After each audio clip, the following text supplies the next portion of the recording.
Hello, friends. Welcome back for another auction closing show. Tonight, we are doing the Spring Vintage Golden Auction for 2025, and I have got three great panelists to help me walk through that auction with all of you. And let's go ahead and start bringing those guys on screen, and let's get rolling here. We have got, once again, from Virginia, none other than Tony Southern Collector 14. Welcome, Tony. No, Tennessee, baby. Tennessee. Sorry, Tennessee. Did I screw that up? Oh, no. Yeah. We're in Tennessee. You guys are rivals with Virginia, aren't you? Virginia ain't no rival of us. Yeah. Oh, yeah, you roll over them. Yeah. Sorry. Yeah, that's mixed up my southern states. I've never been in that part of the country. All right. So from the West Coast that I am familiar with, we have once again got Rick, Vintage Oddball Cards. Welcome, Rick. Hello from the West Coast. The best coast. Sure. Where we talk normal, right? Right, Rick? That's right. All right. And new to the panel, I've got another Tony. This one from whereabouts of Philadelphia, thinking at least that's where his fandom comes from. I'm not sure where he lives at this moment, but Tony, TJ is online. Welcome. Hey everyone, how's it going? Good to have you, Tony. So we've got Floating Heads saying hello. The audience is slowly building, as it does for these things, with it being differently scheduled, not a regularly scheduled program. So we try to find the auctions of interest for this one. So without any delay, let's go ahead and get my other viewer up and ready. Here we go. So obviously the big huge card in there is one of those Wagners, huh? So 3.4 mil, that's all. Could be one of yours, right? Well, that's before buyer's premium. Oh, yeah. So what's that? Over like 4 mil with million, the premium, huh? Yeah. Now, TJ, Tony, I'll just call you TJ, Tony, so we ain't got two Tonys going on. No, yeah, it'll be less confusing. He knows all about that card, man, so he can kind of tell you the background of where it came from and all that stuff. At least I think you do, don't you? When we talked the other day. Yeah, I know a little bit about it. So I know the consigner. I'm not going to name him, even though he's went public on Net 54 for years. Really great guy, tremendous collection. Think he wants to move a few things, and he has moved a few things over the last couple of years, namely at the last Memory Lane auction, the May 2024 one. Anyway, he had this one. It's a beautiful copy. He posted it on Net 54 a couple times. And he feels it's time, I believe, to move on. And he has some other plans after this. How long has he had that? I believe it was a 2021 sale, give or take. What do you know what he paid for it at the time? Do you know? No, I don't. I didn't look into that. Was it a just private because he's sale? a buddy? I'm not sure. Yeah, sorry about that. No, that's fine. So there hasn't been an under 7-figure sale of that for quite a while, has there? Not that I'm aware of. No, it's been a long time. I looked at the previous comps on Card Ladder and other sites, and it's been a while since we had a legitimate, numerical value that went under $1 million. Crazy. All right, different stratosphere than I will ever live in. Yeah, I think that goes for all of us. All right. Welcome, Tyler Lloyd, Jacob Dahl, Orlando, Collector's Dream, David, Peacemaker Cards, and Jake, Waxpack Wisdom. Hello, all. All right. But to me, more interesting than that, since there's even less of them, was this Bryce Williams, Christy Mathewson. How do you like that one, Rick? Huh? It's actually two Grail cards, that one and his Cracker Jack 14, but that's pretty incredible for a 1.5. I saw the pop count on that's only 8 on this guy. That's crazy, because those are tough in any condition. those cards, and that's a great example there. I mean, I'm Yeah. guessing there wouldn't be any ungraded copies of this floating around at this point, would there? I mean, I don't think so. Where's Unless they're that one? blacked out. Where's that one at price wise right now with the buyer's premium? It's uh, 100 what grand, was I know. Earlier today when I was looking at it, yeah. So what was that? 101. 126,000 or something? With something the like buyer- that. Yeah. So earlier today when I was looking at that, in my opinion, that's under comp right now. Even as high as it is. It's Yeah, only like I'm thinking definitely 150 maybe. Well, 210, there was one that sold similar to that. There was 210 in August of 24. That one I couldn't find a public sale of. So that one is kind of like Petty likes to say, fresh to the hobby. So, yeah, that one hadn't been out for a while. So it's been in somebody's collection. A floating time head is wondering more about the set. Does anyone have a little more info on it? I know they're rare. Yeah. what about the I know set? I won't be able to really afford one. I don't even own an example of one of those I don't either. those You cards. know about it, Rick or TJ? Well, I wanted to know what's the exact question about the set. Like how was it distributed and all that kind of stuff? I mean, I don't No. know. I don't know that myself. I've never asked. I've never dug in because I know I can't afford a Hall of Famer from that set, which is, I'm trying to collect all the Hall of Famers. So Yeah. they go for way And- too much. When I did research on this card, I only seen them graded by SGC, and at last count it was 8. So, Yeah. and that's pretty common across the board, even for common players. Yeah, they're all like single digit pop counts. Yeah. And the consigner of the Wagner actually had the entire set too, recently. Crazy. Mhm. Oh, wow. So, yeah, you mentioned the Mathewson too. Is a really great card. That was on this first page. Where was that? It's Does it lot all the way down? 81. Oh, it's down with it's not in the grouping at the beginning.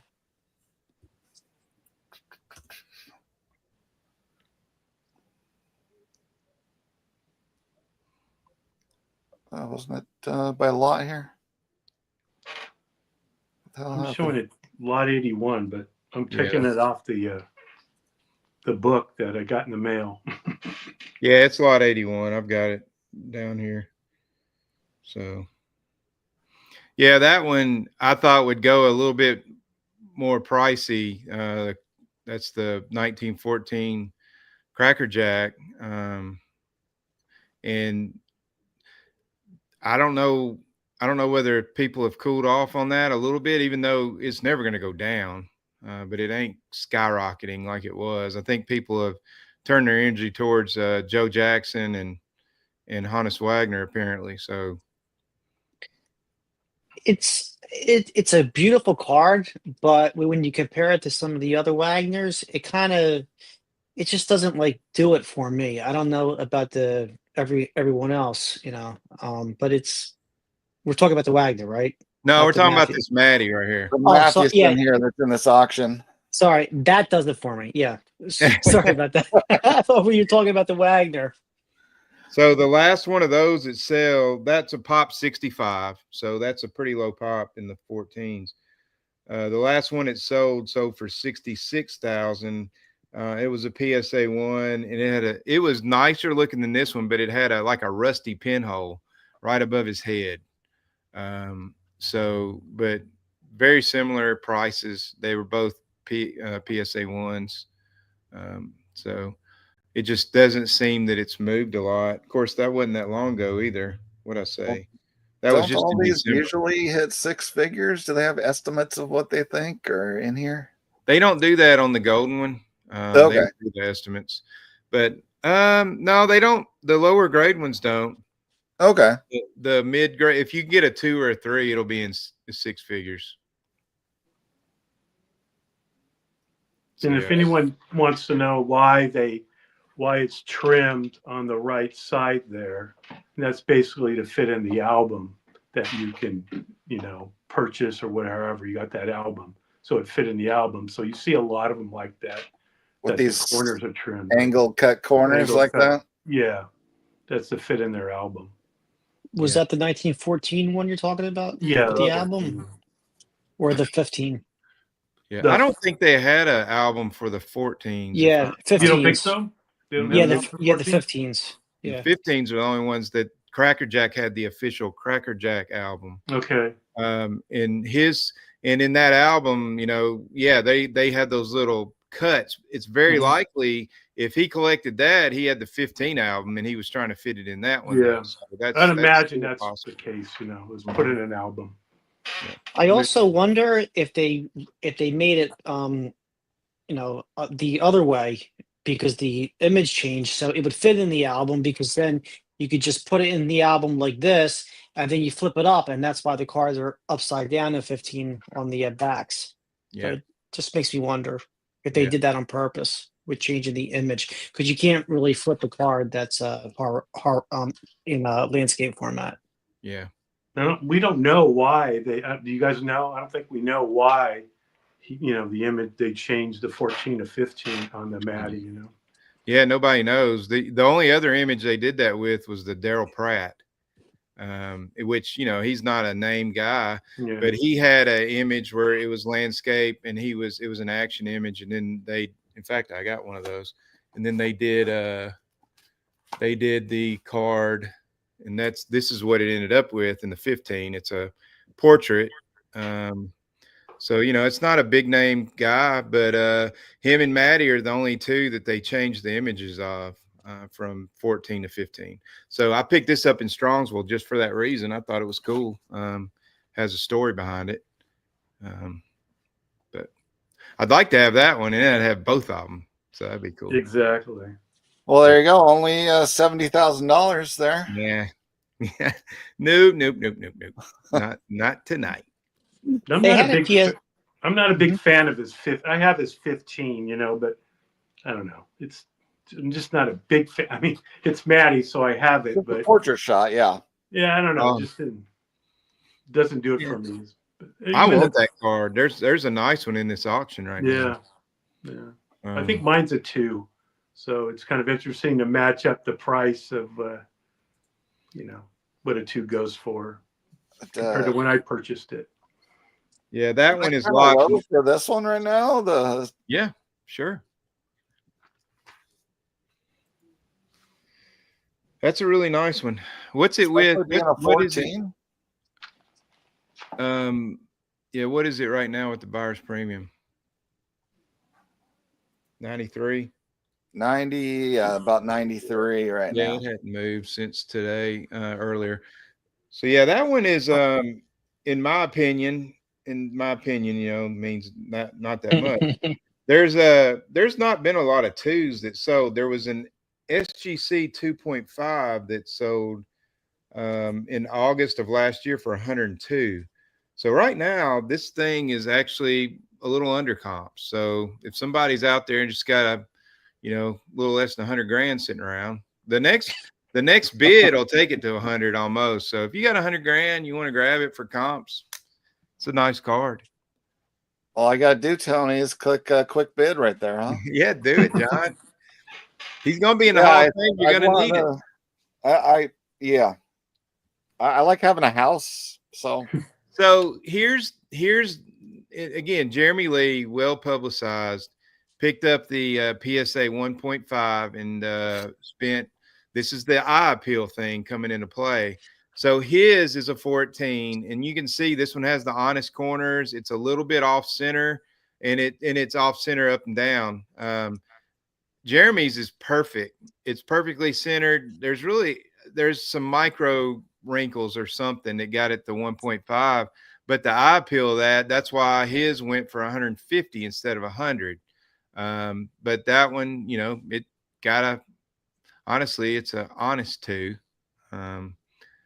And Jeremy's was actually an SGC 2.5 previously. When Patrick Ryan owned it, he cracked it out and he crossed it over to PSA, still in the slab. Well, actually, I think he did a crack it out and then send it. But yeah, it became a 1.5. But Jeremy's copy, we think it might be like maybe a very faint wrinkle, and it just might be a print flaw too on those cards. Yeah, The card's that's how gorgeous. mine is. I mean, mine is, now this is a 15, but it's 1/32 of an inch short in height, but the width is perfect. And it got an authentic altered. So I don't know whether it was, I mean, they're saying it's trimmed. There's no coloring on it.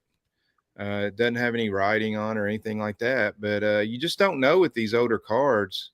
You know, I could crack it out and send it to SGC and see if it gets a number grade, but I ain't going to do that. I'm just leaving it how it is. But I love that card. Absolutely love it. There's a 15 in here too. Mhm. All right. Any other lots of interest for you guys that you studied up on? Yeah, there's several. Go for it. Just a little. So lot 7, if you want to just start towards the top, is a 1933 Gaudi. It's the yellow Gaudi Ruth. It's in a SGC 8. And that one right there is setting a record for an SGC 8 at this moment. Like 220K. Yeah, so that exact card sold in November of 24 for let me put my glasses on, 198,000. So it's already up, you know, $20,000, $21,000. So yeah. Well, at this point, it's still a money loser for the seller. Yeah, well, it's close. Unless Goldin will cut them a deal on a big card like that and not charge them the whole buyer's premium just to get it in there. But here's what I found very interesting. In December of 22 and in May of 22, so in 2022, 2 separate PSA 8s, and they look as good as this one. They're honestly, I can put them up against each other. Sold for, get this, the one in December sold for $822,000. And the one in May sold for $942,000. And this one's only $200,000. And honestly, I don't see the difference. The registration, it looks like it's a brand new freaking card. That's my point. It's a $800,000 or $750,000 difference between an SGC 8 and a PSA 8.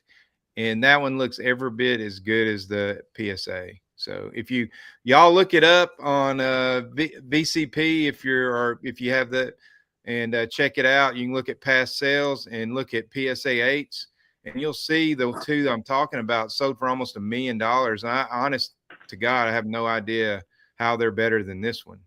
Now, so my point is, if you bought this, if you had, 200 something thousand and you wanted to take a risk and send that into PSA and see if you could get an 8, you could possibly get a $750,000 bump if you sold it again. So, yeah. Or they can grade it as like a 6 and then you get crushed. Exactly. That's what I'm saying. It's a yeah. risk. So, well, yeah, because you have to crack it yourself in order to possibly get the equivalent grade, right? Because they automatically are going to downgrade it. Yeah. So. Orlando pointed out that the Bryce Williams cards were inserted in candy. Yeah. Yeah, because it's in the candy card. Thanks, Orlando. Thank you. All right. Well, I think they were also, that's where Williams caramels come from. So they were sold or, so that's kind of moved on as the years went by. I think it's also part of the family or related to Williams caramel. And Jeremy made a point, or not Jeremy, Jonah made a point in the comments that Jeremy's 1.5 is much better than the SGC2. There is no doubt that's the case. That's the point I was making, is that people are starting to buy based off eye appeal and not necessarily the number all the time. So, yeah, thanks for pointing that out, Jonah. Well, but like he's saying, apparently it was a 2.5, and then PSA did the automatic downgrading. So, yeah, doesn't make any sense on that card. So that Gehrig right there, the signed Gehrig, lot number 8. That's click on that one.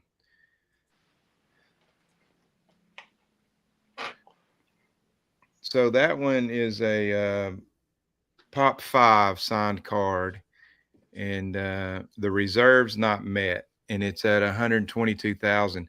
If somebody makes the next bid, I don't know if that Goldin could have very well shield bid this sucker up to right at the threshold. But if somebody happens to bid and the next bid is that, it sets a record for that. That exact card sold in March of 2022 for $89,000. So somebody's trying to make money off of it, obviously, which they should. I mean, it's an awesome card. I'd love to have something like that. So there's his signature. Yep. So you're not in on that one, Tony? I thought you were No. a big Lou Gehrig guy. No, I just made a big purchase, and I'm practicing card celibacy for a little while. So we'll see. You got the National coming up in a month too. Yeah, I know. Which, you don't want to be sitting on the sidelines in the corner sucking your thumb as everyone, when has. Well, isn't that when all the best prices are at the auction houses? It's right before the National, though. That's true, but still, man, you're going to the National. You want to have some money in your pocket instead of lint. Yeah, makes it a lot more fun, doesn't it? Yeah. All right, you got a lot you want to check out, Rick? Or I didn't know this was. I put it like an opening placer bid on the lot 321 because I didn't realize you could bid at any time. It's a Cobb E101.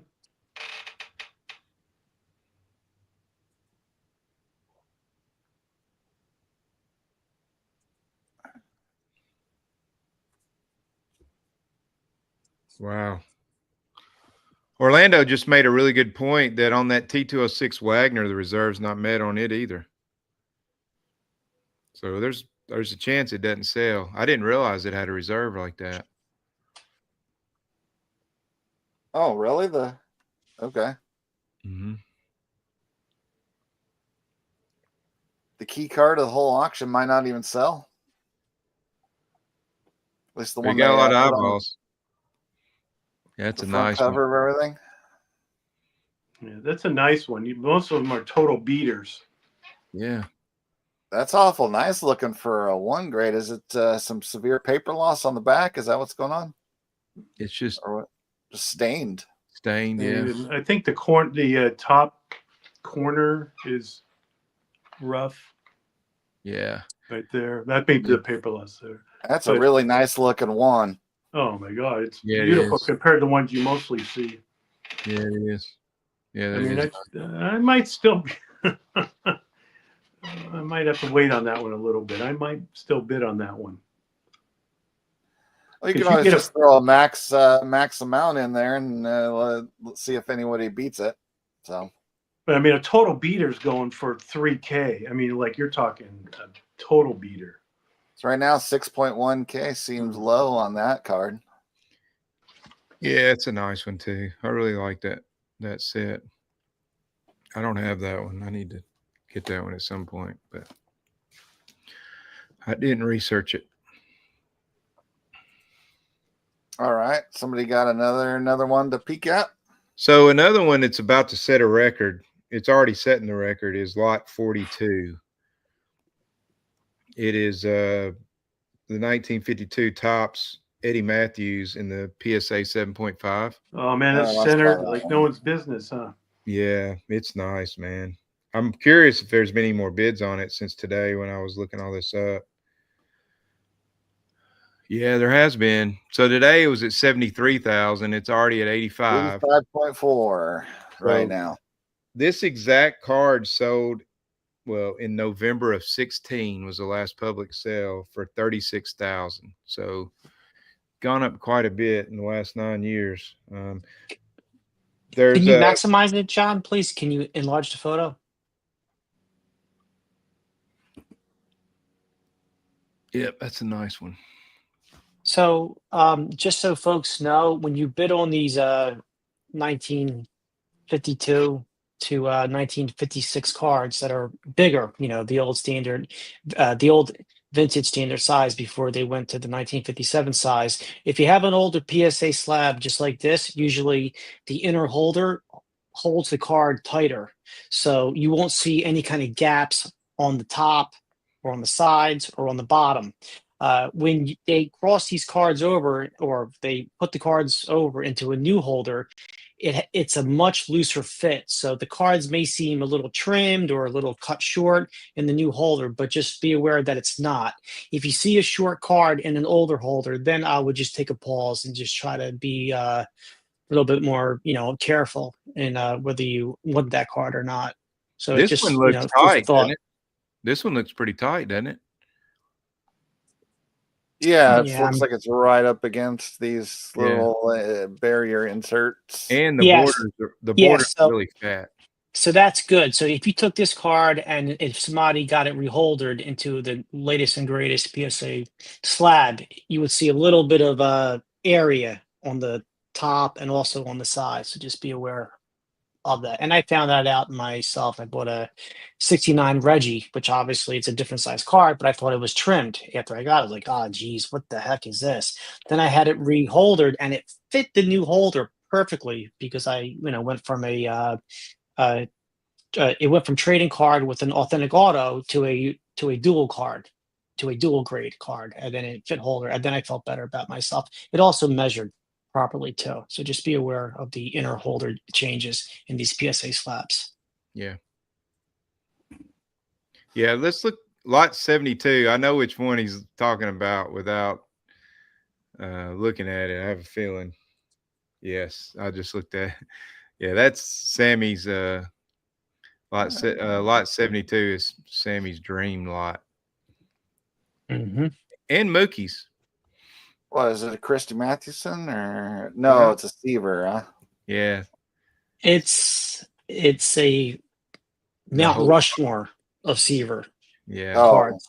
It's number 5 on the PSA registry. Yep. 40 grand. But man, he's got all of them. Complete boxes. All the different Venezuelans and all kinds of stuff. It's pretty awesome.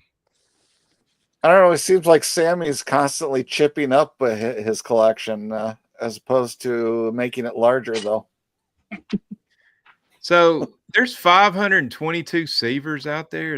Am I reading that correctly? It's 486 out of the 522. Apparently. So this is a master set. So the only difference between the master set and the super set is the super set takes everything that they ever made for that player. And it also contains cards after the player stopped playing. With the master set, they're more strict in terms of what cards are allowed in there. You'll have oddball cards, you'll have food and beverage cards, you'll have the base cards, you'll have OPG, everything. So this thing has everything, and it's just a phenomenal price for an elite pitcher. I was talking to Sammy about this a couple weeks ago, and I thought I was going to be able to make a run at this, and then it just kept going and going. And then I'm like, nah, I'm out. Yeah, that's insane, man. And I think the rookie card might be a 7 or an 8, and that's one of the valuable Seavers in this lot. Yeah, it's kind of hard to tell with the way Goldin zooms in and stuff. It is near mint. That's an 8, right? Yeah. Yeah, so that's an 8. So that's about a $3,600 card easily by itself, depending on the centering of it. And then I'm seeing the second year's a 9. And most of them are 7, 8s, or 9s, a few 10s I'm seeing.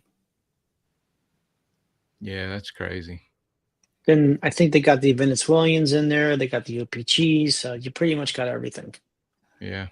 Well, if he's got, because the master includes, I'm assuming, where it's a box like this or cut out both. Mm-hmm. Yep. Yeah. Exactly. Where's the signed cards? That's what I want to know. I got one signed Seaver card. Don't let me pull it out.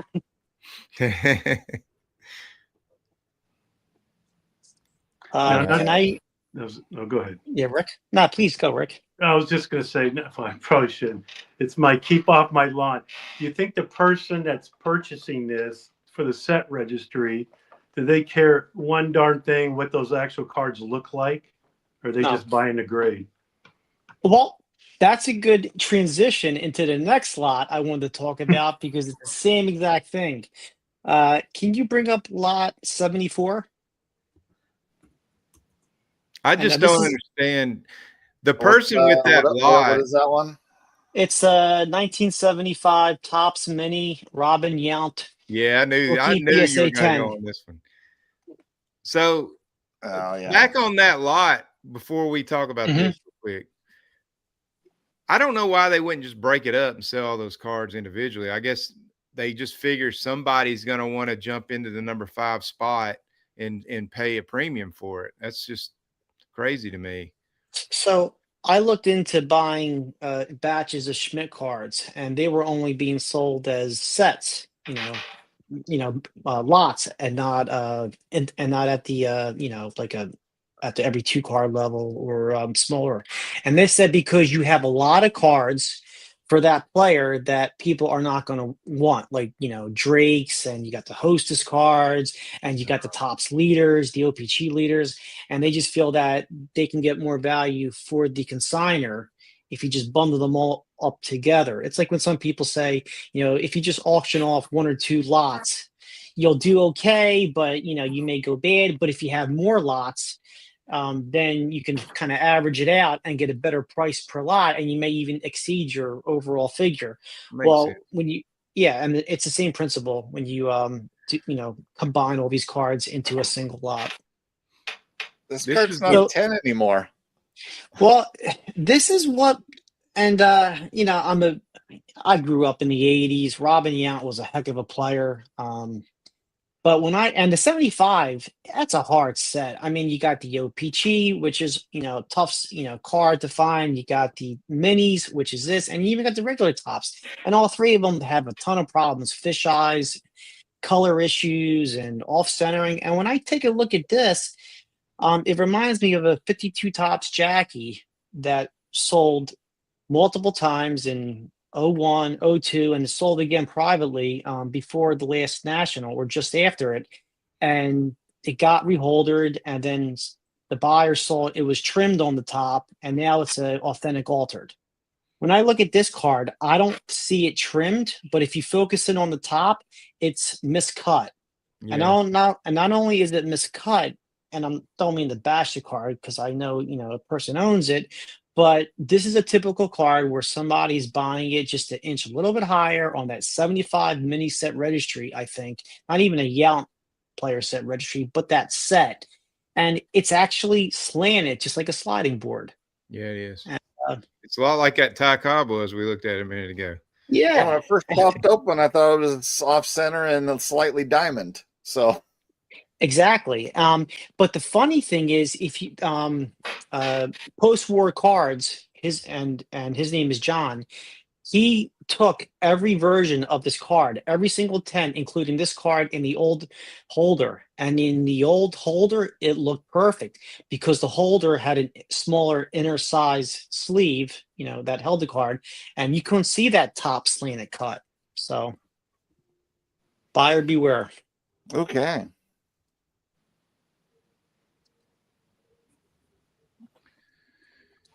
All right. Next. It's at 34K too. So you can tell. 41.4K with the premium. That's And crazy. there's actually another card like this, which is lot 75. I think it's one more over. And this one has a ton of issues on the back, the front, and look at this price. Yeah. It looks like somebody left it on their dashboard. Yeah, exactly. 87.8K. Yeah. So somebody's And it doing is well. slightly faded looking, doesn't it? Mm-hmm. Yeah.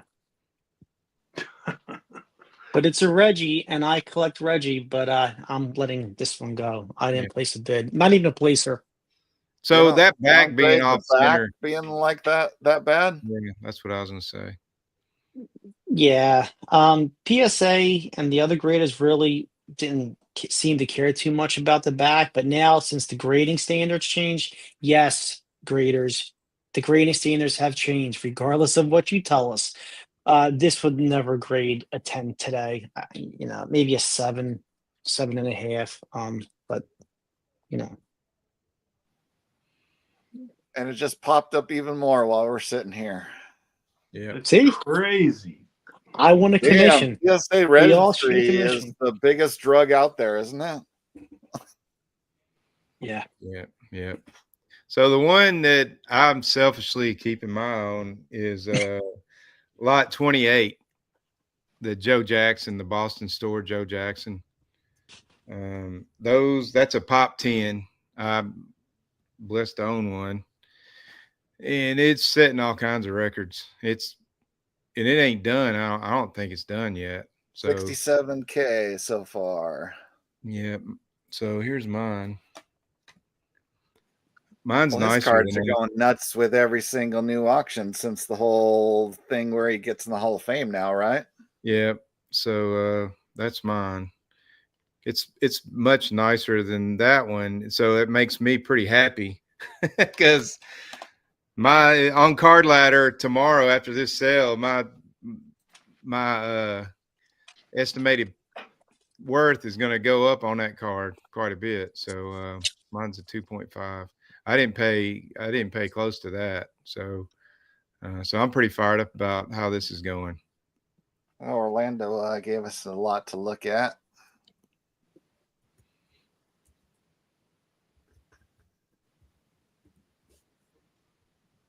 Yes, I had that one on my list too, Orlando. That thing is bad to the bone. Because not all 1953 Bowman colors are pretty, but this one, the color on that blue sky just pops, man. And it's centered. That's a hard card to find centered too. And the autographs placed really good. It's only a 9 because the last E went off the border. But that card right there, let me find that. What's that lot number again? That was 192. So yeah, that exact card sold in September of last year for $11,600. What's it at right now? It was a lot higher. 15K with the premium. Yeah, you're not gonna find a much nicer one than that, man. So whoever grabs that bad boy, congratulations.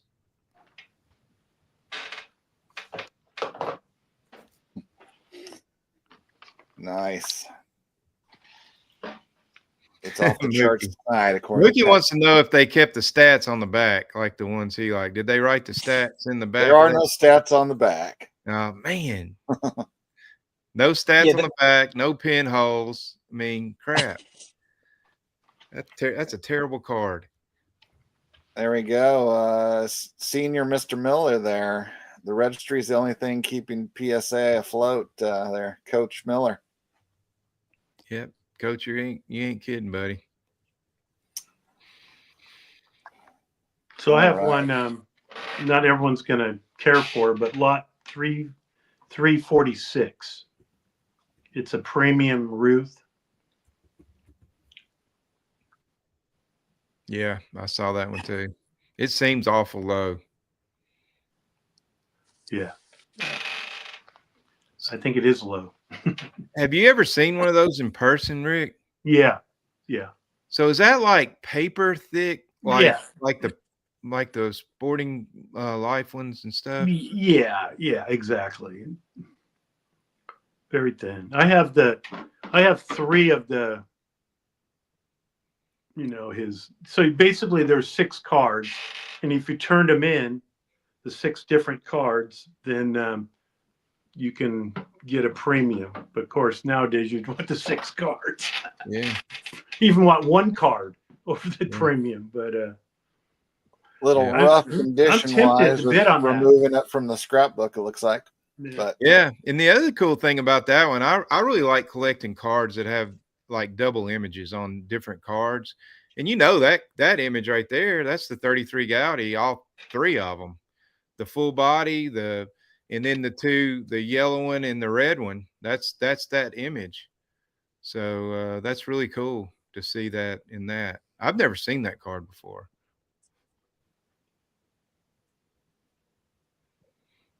It's not It does for still everyone, seem but low. it's kind of cool. How big is it, Rick? It's Like Like a an piece, 8x10s? notebook yeah, paper? like an 8x10 size. Okay. Very paper thin, really thin. So that's why you don't see very many of them out there, compared to some of the other premiums. Yeah. That's awesome. All right. That's still cool, Rick. What's next? How about lot 282? I think some folks may like this because it's a Ty Cobb item, but it ties into Christy Mathewson because they served together in World War II. I mean, in World War One, excuse me. Yeah, I saw that one too. So this is a Type 1, and obviously he's not in his baseball uniform, but he's in his military army outfit, and he served with Mathewson, and he was actually with Mathewson when they had the accident, and Christie was exposed to the gas. Obviously, this is not that exact time, but when I saw this, I automatically think of those two ball players and all the other ones who served in World War One. And so that this one, if you're after a nice picture of Cobb, and it's a Type 1, It's only this might be something. 488. Yeah, that's why I brought, and that's with the buyer's premium. So that's something Yeah. why I just wanted to point out to folks. Is that's a cabinet photo? Oh, wow, that's cool. Yeah, cabinet photo, excuse me. I'm not sure how PSA would grade it, but yeah, I don't think you they don't grade see it those. all. They don't Yeah. grade those. Yeah, because of the size, you would probably Yeah. have to either cut it down You'd have or to do take it something out, else. which you're not Yeah. going to do. Never. Nah, never. It's because he's not in the uniform, but I still think that's a great deal, Mm-hmm. Yeah, that's cool. So that, Carl Horner, you could buy those cabinet photos because he did a lot of the photos for the T206s. And so, you see the Wagner and all that kind of stuff, but you actually had to go to his studio to buy them. So I'm guessing this George Adams had a studio, and you could go to the studio and buy this image. Is there anything on the back that's signed by the photographer? I didn't see it. Seems I to didn't be see anything. Oh, what is that? Right there. Yeah, I just saw the stamp when I looked at it earlier today. Yeah. So yeah, It's just that's still something. Yeah. yeah, it's really It's hard cool. to read that. What is?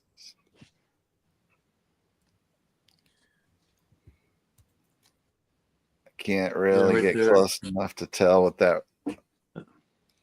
I was going to say, somewhere's got to be a stamp or sign. Oh, Usually. it's upside Mhm. down. Yeah, it's Something exactly. Adams Productions. Is that what that says? Yeah, Or- like that. So, So go ahead. I'm sorry, Tony. Go ahead. no, go ahead. I was just going to say, we're Oh. on the photos, man. Lot Like George 59. Adams Photographer, Detroit Free Press is apparently what that says. Okay. Lot 59 is, oh, man. Yeah. And then I'm going to do another photo after that one. So Ugh. I'm not a photo collector per se. Pinkerton, his postcard, man. You got Conlon being the photographer.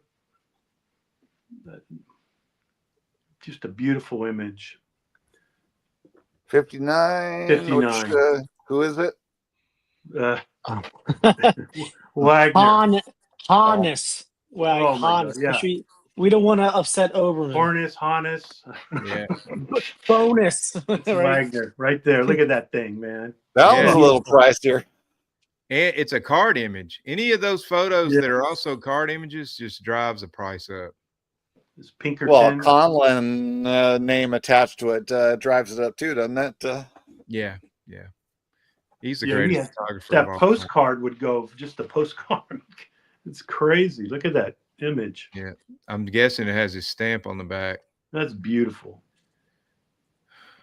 Yeah. That's his handwriting.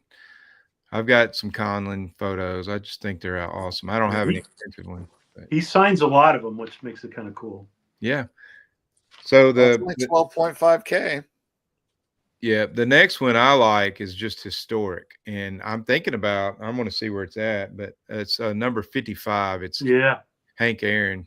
Yeah. Oh, I could just and toggle to it there, is. maybe. It's not just a photo. I've seen this photo. I've never seen the actual photo, but I've seen the image. Oh, And 55. Wait, this is 56. go back one more. Yeah, it's like a combo, right, Tone? I think it Yeah. is. Yeah. So that snapshot photo with the two holes in it. Go down to the bottom where it's down below and just and then zoom in on that. That photo is a young Hank Aaron. I think he was 18 years old. He had been going off to play for the Indianapolis Clowns, and that's all his possessions in the world in that duffel bag. And he's standing on the train platform about to walk on the train. And this photo belonged to the scout that found him. So I'm guessing the scout just took a picture of him standing there. But I mean, look at him, man. He looks like he's 14 young years old. teenage boy there. Yeah.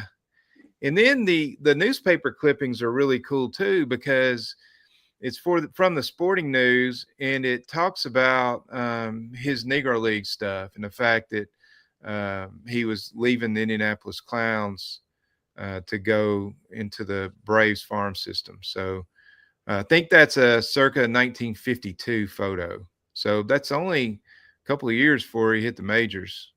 Of course, he went to Jacksonville, Florida as a middle infielder, made too many 52. errors, and got made into an outfielder. So Now, Tony, was this taken right before that postcard that sold for over $100,000 at Hunt? Because they had an Aaron postcard. I think he was in the baseball jersey though. he was in the The Indianapolis Clowns. Clowns jersey. So Yeah. that would have predated that. I think Yeah. that's that may be when he's going to play for the Clowns. Exactly. Yeah. Yeah. So that's what it seems to be building the story Mhm. around, is when he first started in the Negro Leagues. Yeah, but they're saying if you read the small print, that photo right there they're not sure that's him. That could be another player, but it very well looks like could Henry to me. I mean, it looks like Henry to me though. But yeah, I get it. Me. So that's just a really, really. He only played with 3 months with them. It says, with the Clowns. Yeah. So there can't be that many photos of him. Nope. Yeah, and if you read the history of the Indianapolis Clowns, it's very interesting because they didn't play in Indianapolis. I never knew that.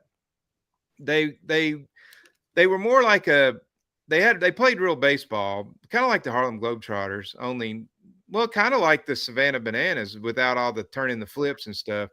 But they had certain things, like they had a girl on the team, and they would do side things that were kind of fun to try to draw people in. But they played all over the place. They really didn't have a home field. They started in Miami, actually. They were the Miami Clowns, and changed it to Indianapolis. But yeah, it's a really cool story about that whole team. What's nice about these two, you'll learn if you collect photos, you can store them. They're not the snapshots. You can actually store them. They're like exhibit size for the most part. In those type of slabs. So you kind of that's a bonus. Yeah. I just think that's really cool. All right. Looks like Orlando gave us another suggestion. 394, another Mickey Mantle card. Oh, a 1 in a 53, I guess, if somebody really wants the card. Oh, what has it got? Paper loss on the back, because the front looks awesome. Man, that is beautiful. Look at that. Wow. Why is it must have a pinhole or something. Mookie's it got a pinhole? Do you see the telltale sign of a Corona? Yeah, that was it. Go to the right over there. I think that's a staple hole. Is that what that is right there? I think so. What do you think, Mookie? Is that something you'd notice in the museum? What's a one typically go for, or a decent one or two or whatever? Decent. Mookie's saying it has paper loss right above the dugout quiz. But Mookie, is that a pinhole? Yeah, there it Oh, is. yeah, right there. Yeah. Dang, man, that's an awesome card. How much is I that don't going see. for? I don't think that's a hole. It might be a dimple, maybe at worst. Currently Yeah. going for 28.68 with the premium, so just under 3K. Buy the card, not the grade. That's But amazing. yeah, that's about the best looking one you could possibly ever find. Yeah, it is. So, Yeah, there's a. well, please. Go ahead. Go ahead. I was going to say, Rick asked about how much ones go for. So I'm looking at Yeah. the PSA 1 prices, and there's been 6 sales in the last 3 months, and they all range between 1,400 going all the way up to 28.99, depending on the eye appeal. Wow. So that's really a good. Good I deal. guarantee you none of them look as good as that. Yeah, this is going to set a new comp for this price, at least for the last 3 months. Yeah. Wow. And the 1 year high is 28.99. The 2 year high is 28.99, and the all time high for a PSA 1 in this card is 32.95. So you're right there. Man, if I was looking for it, I'd be bidding on that. Yeah, that's the kind of card I like. I ain't in no kind of registry. Just give me a pretty card. Yeah. Beauty. Is somebody going? Is anyone We got a bidding on Greg anything tonight? sighting now. Is John? Is anyone bidding on anything that we can look up? Or I'm not. I have a In the bid. chat? I don't know if Anyone it's in the still chat? valid. Let me see. because you could, I mean, anyone can bid now on these cards. You don't have to have a placer bid. So No, mine's I'm already outbid on everything. I threw in a just in case it goes low bid, which probably wasn't going to happen. It didn't happen. So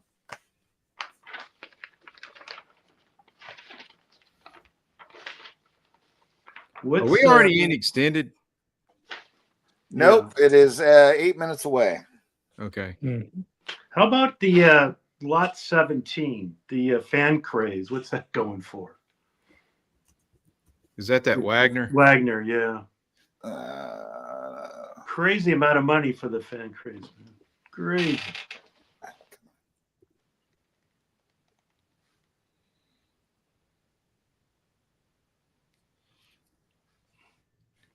Is that a crazy amount for a Wagner fan craze? Because it seems Well, like but I fan mean, crazes if don't you're, go pretty. but Don't if go you're very talking cheap. like 5 years ago, Yeah, those cards have gone way up lately.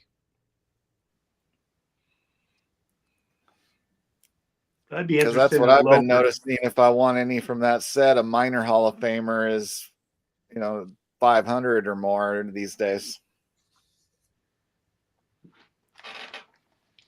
Yeah, Jonah said lot 50. Let's look at that one. We talked about that one before we went on the air.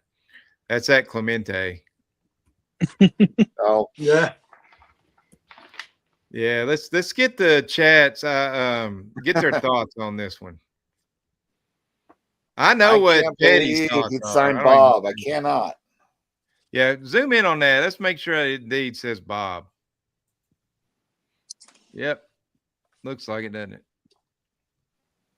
So we got TJ as our Clemente expert. What are you thinking, TJ? This is one ball player that signature is hard to validate. His sixes with a little dash afterwards changed. I mean, it looks like an earlier signature. He did sign his official documents much cleaner and crisper, but yeah, this one's Did he ever sign Bob? I'd never seen a Bob, but in his younger days, maybe, but I haven't seen a Bob signature. But are we sure that's a Bob? Or is that just Roberto and it kind of bled into Clemente a little bit? I have a feeling it is a Roberto, and it's just because of the ink and the fading over time. Yeah, the 55s are notorious for the signatures fading. Yeah, that's what I'm wondering if it went Roberto up diagonally and faded. Yeah. I don't know though. You look at the Roberto, I don't know the signature under that's made on the card. The facsimile, the way his R curled up into the O, it doesn't really look like that. But you can't really go by that. And he always signed pretty much going vertical, like all the way. And I know we have a slight vertical incline here, but I'm just used to going even more exaggerated. So that's why I'm thinking this might be an earlier signature. Yeah. Or a fake. Yeah. If they faked it, they did it a long time ago, because the way it's faded, to fake a fade like that would be really difficult, in my opinion, unless somebody else knows how you would do that. I don't know. Brendan just asked an excellent question. Where did Topps get the autographs from? So Topps, back in at least in the 1950s, and I seen this in the 60s also, they would have a contract that the ball player would sign. And on like page 2 or 3 of the contract would be a space where you sign your name 5 separate times.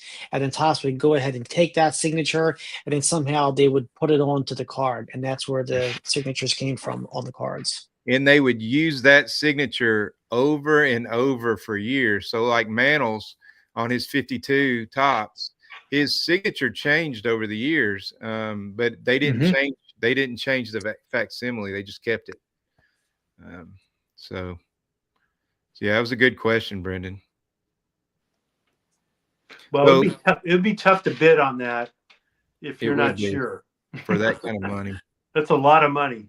It is that, and by the way, that one is a Pop 23 signed card. So there's more out there than I thought there was. It's only $100,000. I mean, so Jonah, no, it wasn't Jonah. Floating Head said, "Don't show Tony lot 49." Tony's already seen lot 49, and I want to see it again. So go back one. I want to see where we're at on that bad boy, because I got a vested interest in that card as well. Yes, 36. So yeah, that's beauty. Yeah, so there's mine, and I think mine stacks up pretty well with it, because the Robinson on that one doesn't finish. But yeah, I didn't. Let me just put it this way: I got a very good profit if they're selling for that now. So yeah, I hope it goes up a little more, actually. And unlike the Clemente, this signature matches every legitimate Robinson that I've seen. Like people know I have this one here, and I have to turn down my brightness, but you can see how that's tough. The way he did his R is. Yeah, I can't get it here because of the brightness, but yeah, that signature matches every Robinson auto that I've seen. Yep. If anybody's interested in oversized cards, there's a really nice Joe Jackson that's under comps right now, and it's lot 323. It's the Sporting News supplement. Now, right now, what it's showing doesn't necessarily mean that's what the current bid is, because sometimes you bid on something and it says you're still not winning. So yeah, it's at 2,600. And what was that lot again? 323. 323. The comp on that's more like 4,600. So right now that's under comps. And now it's got a little mess up on the back, some stuff, but it's a great card. I mean, if that were a card image instead of that oversized supplement, that would be one of his coolest cards, because how clear the image is, being an actual picture. And I was tracking this all day, and even yesterday, and it just started to get bidded up today too. So, and it just went up again as we were talking. Now it's up to 26. So beautiful oversized card photograph. About 3.2 with the juice. There is one that I'm going to bid on, because I'm looking at it right now and I've been watching it, but lot 214, it's a Lou Boudreau leaf card. Got 214. So Brendan, Joe Jackson does not have those balls that are selling are faker than crap. I'm just telling you right now. The only time Joe Jackson ever signed his name on something was a legal document. And when he had to do that, this is the story. His wife, Katie, had signed his name in a really elementary style way, and he would have that as a cheat sheet, and he would almost trace it. And so those balls, he never signed a ball as far as we know. Clubhouse signatures are very common on team balls. And so I just find it hard to believe he signed any of those. So anyways, this Lou Bedreau, I'm gonna go after that one. I'd love to have that in my collection. He has that connection to Dobie and being his coach and being signed. I really like it. Cool.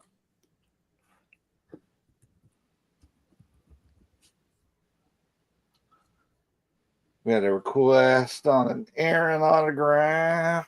Yeah, that's an awesome. I mean, it's a little faded, but that's definitely a vintage autograph. The 55s have like almost like a special paint on it. It's not quite glossy, but the old ink pens just did not take on those things. It just over time just goes away. Unlike the 56 that are more like just cardboard, or the 53s. So yeah, those signatures are hard on those cards to find a good one. Yeah, they just got the signature authenticated instead of graded. In our chat room, do we have any Connie Mack fans? Because there's a lot of items currently in this auction with Connie Mack, and I'm looking at it right now if folks are commenting. But you got popular Type 1 photographs, cards, and they seem to be going well below comps. And some of the ones are iconic images. Oh, Chris from Missouri, welcome. So right now, the 1914 Cracker Jack just got into extended, and it's up to 93,000. It jumped fast. So there's a couple of people wanting that card. Which one's that? The 1914 Cracker Jack Shoeless Joe. I was wondering on the Shoeless Joes, and when they got an extended, if they were going to start shooting. I thought you said a Connie Mack got up to 90-some thousand. I was say, wow. I'm eating crow. 15 has jumped up too. Pretty good. How about the 1914 Cracker Jack Smokey Joe Wood? Yeah, I knew that's one of your buddies. Can you bring that up? Because folks may be interested. So that lot is, which one was that? Lot 83. Yeah. Doug and I went to 83. Yeah, there it is. So my pal Doug and I used to go at it in all these auctions. A little over 10K. Cracker Jack, and he finally got his, but I'm still waiting on mine. Yeah, this is a really nice copy. Mm-hmm. It's really nice. And John Keating once told me, if you want to find a set that has no common player or no common cards, look at the 1914 Cracker Jack set, because that's definitely one of those. Yep. So when you got stars like this that are treated like a Hall of Famer, then you're paying a premium. Yeah. Lot number 27 is another extremely rare Joe Jackson card. It's one of the rarest ones out there, lot 27. There's also a Ty Cobb from that postcard set. It's the E&S Publishing Company postcard. Extremely rare.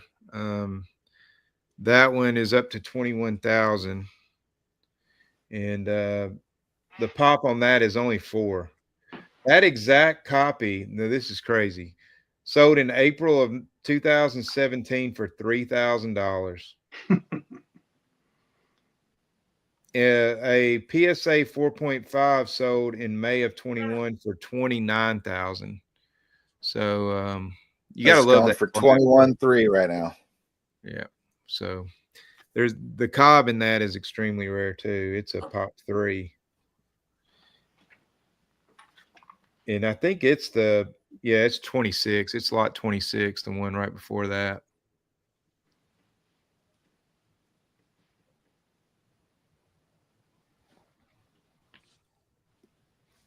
A little rougher, but it's pop 3. So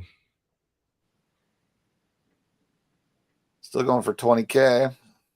yeah, so the last sale on one of those was in April of 20 and it sold for 16,000. So that's about right. I think that's probably where it should be. The 1915 Cracker Jack Ty Cobb has jumped up too. It's already up to 30. It wasn't close to that earlier. It was at 24.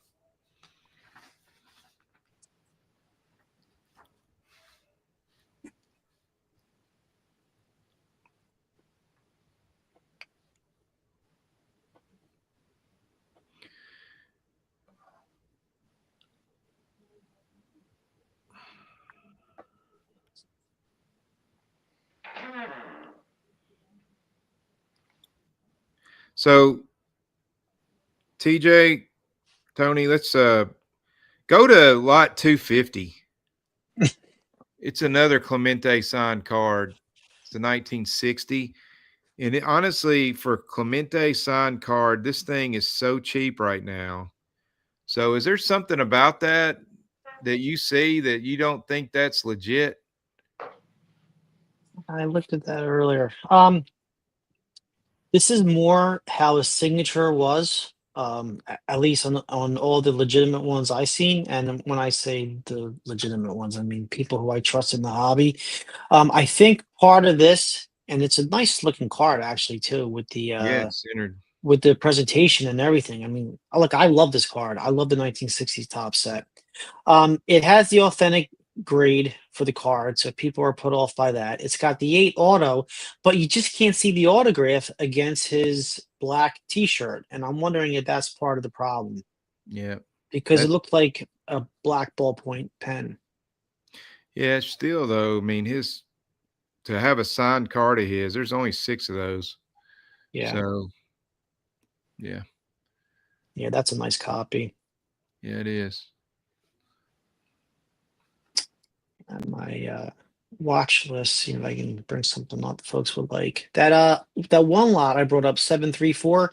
I know it's not an expensive item, but this is a baseball movie that's considered one of the best ones ever made about the Women's Pro Baseball League. And this is actually the Rockford Peaches, and it's a type 1 photo. And it's inexpensive if you're looking for something that wow. Now they're not quite sure who's on it, like any of the famous female players. But I mean, it's a piece of baseball history. Yeah, that is cool. Yeah, it's just something different. Yeah. Wow, I didn't see that.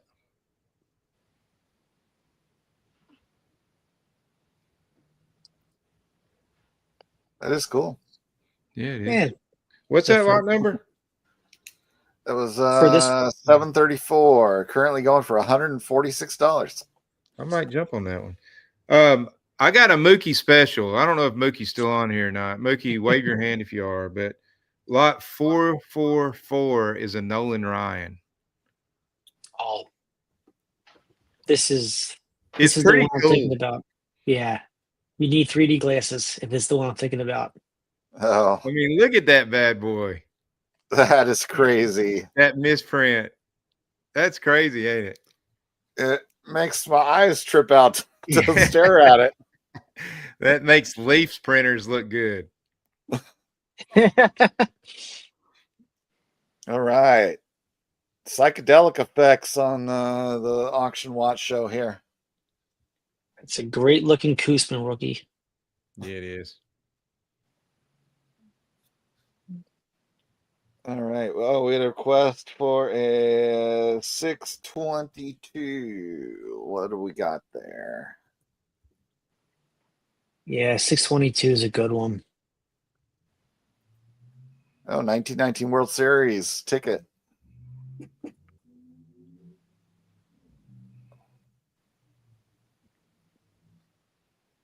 man, that is awesome. That's right down my alley, right? I didn't see that either. Really? Yeah. Yeah, I'm not spending that for it, but it's awesome. And Tony, isn't game 6 when they really started trying to turn around and win the series? It was right Well, we around don't know if they ever did that, but Dickie Kerr was not in on it. And he was like a rookie, and he was just a wild card. Dude pitched like his pants were on fire and won 2 games in the series. So it just goes to show you, like, I don't know. We don't know whether they started kicking it in, trying to win at that point or not. It's all, you don't know.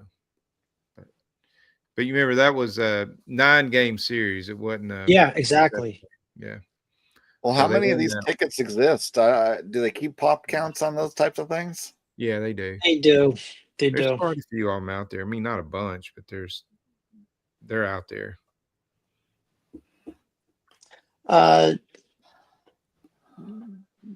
There's a lot here. If you're into pretty cool print errors, it's lot number I'm looking at it now. It's lot 308. It's a T206 Ed Willard. And it's part of a scrapper sheet, but what's really cool about this is it's called the hockey stick print error. Oh, wow. And I saw this, I'm like, being from Philadelphia, living in Philadelphia, Broad Street Bullies and everything, and the nice red background. But yeah, I think a couple of these have the hockey print error. Just something you don't see every day.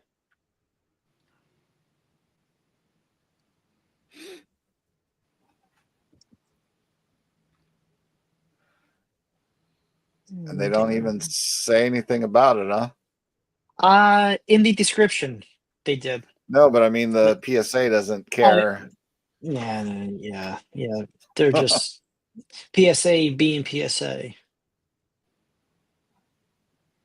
And then right next to that, I saw another one that folks might be interested in.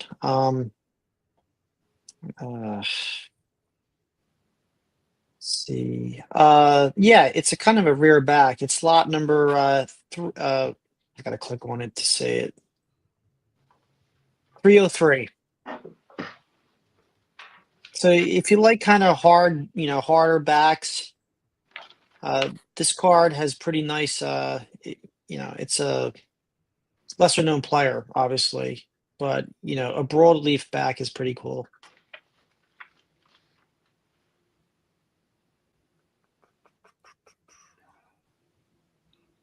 Because you got some type collectors that try to get one of each back, and this is one of the ways you can get it. And this is a pretty high grade for this card. I looked at because I don't have this back yet in my collection.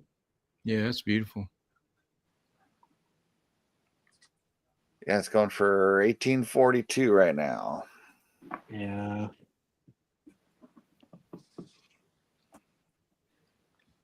The Wagner's still at 3.4 before buyer's premium. Reserve not met.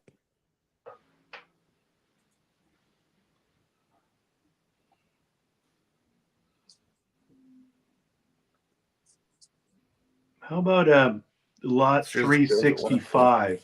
365. You get 2 cards for the price of 1. So what? A little more info to narrow it down there. It's 47 bond bred, but it's really not a bond bred. Ted Williams. Lot 365. Oh yeah, the perforated one. So on one side, you got Ted, and then you got Babe on the different Babe on the back. Wow, that's cool. She was a stud back in the day. I think these were like 24 to a sheet, and they're obviously not bond bred. They just said bond bred up there, but 24 to a sheet. And I don't know. Some people say, it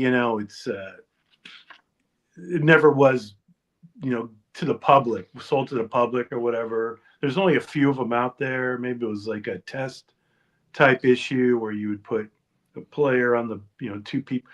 Some have like a cowboy on the back and different backings, but it's kind of an interesting thing you don't see every day. And there's only a few of them graded. It's at 1,500. I think one sold for over 2K, but it's hard to price, but it's kind of an interesting item. Is that something you're trying to go for? No, just kind of something I really haven't seen before, actually, until I did a little research on them. And I think there's 48 different cards. Wow. But two sheets of 24 each, perforated. So it's just kind of interesting. Yeah, I've never seen any of those that look that attractive, though, as far as how they present. So, anyway, it's something. They'll look a little rough. But if you're a Ted Williams collector, and you're set registry, there you go. Sure. It's on one of them, master or whatever set registries. All right, looks like we had somebody look up a pop count, at least for Game 6, was 15 of them for the World Series ticket. Thank you, Floating Heads. Thank you, Floating Heads. Yeah, I know some of those tickets are rare, but most of the attention goes to Game 1 and Game 9, I believe. Yeah, I guess if he wouldn't have thrown it, he would have batted like 500, huh? Yeah. I don't think he tried to throw it. I think he knew about it, but he played to win, but he was in on the fix. I mean, there's no doubt about it. He knew about it. So yeah, that's why they specifically said whoever did it or knew about it and said nothing. So then it's still wrapped in him and Buck Weaver. So yeah, that's exactly right. And he took the money. So that's the other thing. All right. Well, where to next? It looks like we got about 12 minutes before anything starts closing. I was looking in the comments to see if anyone has any other lots, but I'm not seeing anything. So how about we do 1936 Joe DiMaggio? And this one's really cool. It's lot number 68. So I'm lucky enough to have the card. I think it's a 1 that I have, but this is the type 1 the for one it. that's the photo from his Worldwide Gum card, or Yeah, exactly. Oh. Yeah, the one of the gal. I think it's the wide pen or the Rick may know the exact card. I have it. I don't know if it's in this slab, if it's in this case or another. Oh, I saw here it one is. though that's the type 1 photo of the portrait version in here too. Yeah, so I found my card. The card Yeah, there. hopefully. Yeah, I'm trying to get it so folks could see. So yeah, mine's a 1.5. It's got a little bit of paper loss stuff on the back, but it's a National Chickle, excuse me. Yeah. Yeah, that's pretty cool because I mean it's from 36. It's his rookie year. Obviously you can get this at a discount compared to his worldwide gun card and even the 37 OPC. But for I mean, look at this, and it's a type 1. Oh, is it? Oh wait, no, yeah, it's a type 1. Yeah, that's not the card. Didn't he also? I know he had a Z-Nut, but that was his minor league card. Yeah, the seals. That was 32 out of 32 or 33, and then I think it was. This is signed on the back. No, I don't think that's his signature. I think that's whoever. They're saying PSA DNA here. Yeah, they do that on all photos. Yeah, can you go to the description. Yeah, I don't think it's signed, but Oh. Or there's just someone writing on the back, Joe DiMaggio, I guess. yeah, probably so they know which player that it was, because I mean, he was popular because he had a a fantastic hitting streak in the PCL. Yeah. But so yeah, I mean, he It was was a he spring was hot training coming in. game here. Yeah, so they've just probably wrote the name so they know who to put it, so how to list it inside the paper. Well, this one's going for 5,600 right now. All right. And then any other things? Is anybody out there going for anything in the audience right now? Or maybe you don't want us to look. They're like loose lips sink ships. You can always tell us after you've won. So How about I know everyone here loves these cards. It's the Rose Company postcards. I mean, I would love to have the Moonlight Graham, but this particular one's out of my budget. It's the Hannes Wagner, 1908 Rose Wagner. Yeah, it's really nice. Oh, and I look at it and it's a 1.5. I'm like, geez, if this is a 1.5, I'll take 1.5 any day of the week. I mean, a fair condition card. It's gorgeous. Yeah. The it's only registration. 31.7K right now. That's it. That's a steal. And it's the iconic photograph. Yeah, it is. Yeah. I remember I never had heard of those until Blue Jacket did a episode showing those one time, and I was like, "Dang, that's awesome!" Yeah, that's really cool. And some of the teams had extras. So what they would do is they would pick a player to put on it, and that's how Moonlight Graham got his picture on it.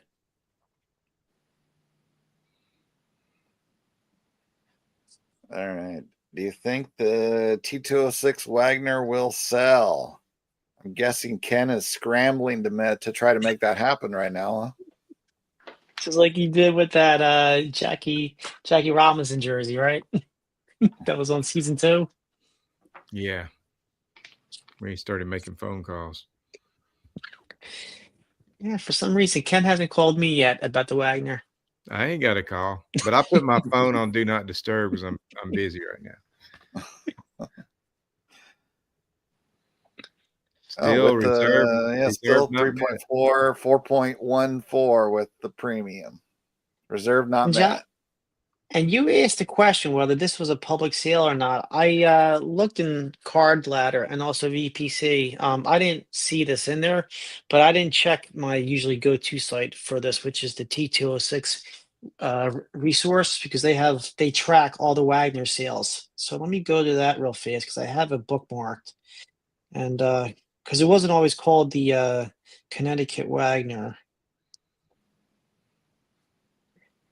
Let me see. That 52 Matthews is up to 98,000. Is that all? Yeah. Somebody's won that bad boy bad. Well, you gotta win the registry game, right? That's, I guess. How about the Bryce Williams Matthewson? I don't know what the lot number is, but it was at 100. I think it was lot 4. There's a 1915 thing with Ruth on the Red Sox for 173. We got a Hannes Wagner for 292,800. This 1902 Sporting Life cabinet. And next is the Mathewson Bryce Williams. I would have bought that cabinet. cabinet. 184, 220 with the juice.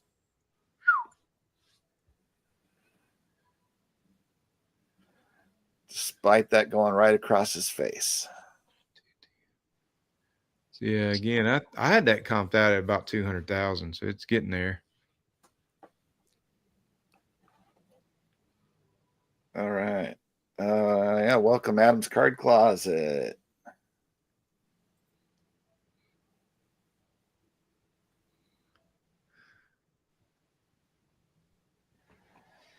How about Well, the lot 81, the Cracker Jack Mathewson? oh, I think I've got that one still saved up there. Let's see if it refreshes to anything different. Yeah, it hadn't moved. Oh, it's still 68.3 with the juice. Yeah, Still some of seems the low for that one, doesn't it? yeah. I mean, what did I say earlier? Yeah, I mean, but one, like I said, the last one it sold was a one sold in December for 66K, and it had a pinhole Oh. in it. It Yeah, looked nicer than that. It just had a pinhole. So Mookie always says that adds value, but I don't know. Oh, yeah. I think that's true. Wolf had better color. This one's got the couple bad creases there, and it's a little dingy. So the Connecticut Wagner, it sold for $282,000 in May of 2010 at REA, and there hasn't been a public sale of that card since it's listed today. So it was a 200. private. Wow. Yeah. And that's from T206resource.com.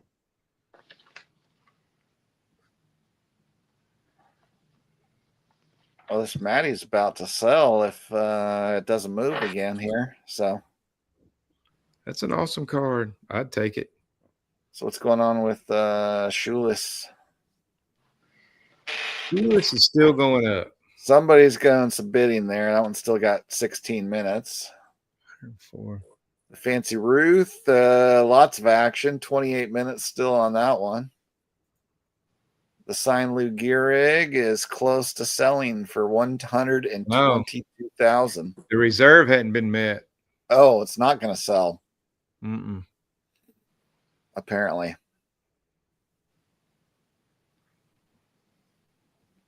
All right. So I guess this Maddie would be the first big one to sell. Because this one, yeah, it's 21 minutes on the Bryce Williams. Yep. So Somebody's won it. Right now, I'm winning that Rockford Peach photo. I hope I get that sucker. I like women's sports stuff, man. You know, I got a soft spot in my heart for that. So I don't know why with two daughters that did sports. So yeah. So It's just something cool. it is cool. I mean, that I used to read a book to my little girl, the one that played Division I softball. It's called Players in Pigtails, and it was based off of that league. And that was her favorite book for me to read her at night before I put her to bed. So that'd be pretty cool to get that picture. Does anyone know if that Bryson Williams Mathewson, if that's the same portrait, that's the basis for the 1915 Cracker Jack? I think it I is. kn- Yeah. Yeah, because I know that the Cracker Jack tries to show him in uniform, but it kind of looks like a similar pose portrait. very serious face compared to most of his cards.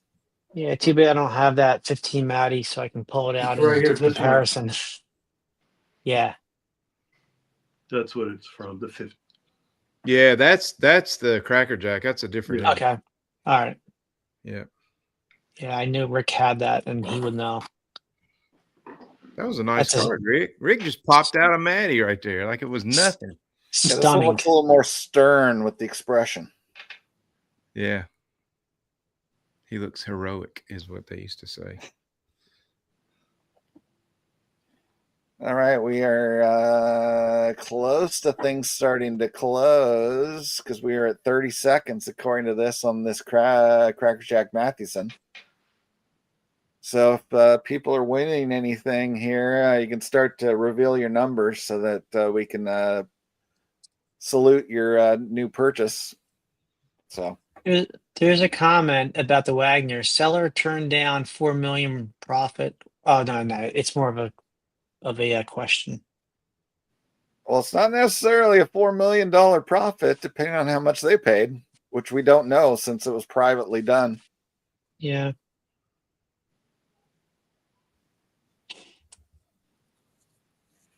Looks like the Maddie is closed there, so it's 68.3 220 is the final. Wow. Anything else here? The roof's still going. What's the Lou Gehrig closed? Reserve not met. It will not sell. That's Nobody's rough. getting a signed Lou Gehrig. Yeah. Have any of you ever kept track of the amount that the signed Gary cards are going for from either 33 or 34? I was just Yeah. curious. So that exact card sold in 22 for 90,000. But yeah, I looked them up earlier. They're usually in the 80 to 90,000, 95,000. So And is there like a difference in price between number 37 and number 61 and 34? No, there's Okay. not. Yeah, it's that signature on the card that gets that money going. So Yeah, with him dying so young, I imagine there's not too many autographed cards, is there? no. Well, you know, they just didn't sign a lot of cards back then. So Yeah. that's why there's not a lot of Ruth. Ruth signed a lot, but there's not a lot of signed cards. Look Nope. at Wagner lot did not sell 42. either. Lot 42, that Eddie Matthews, the 52 Matthews. Let's see where that one's at now.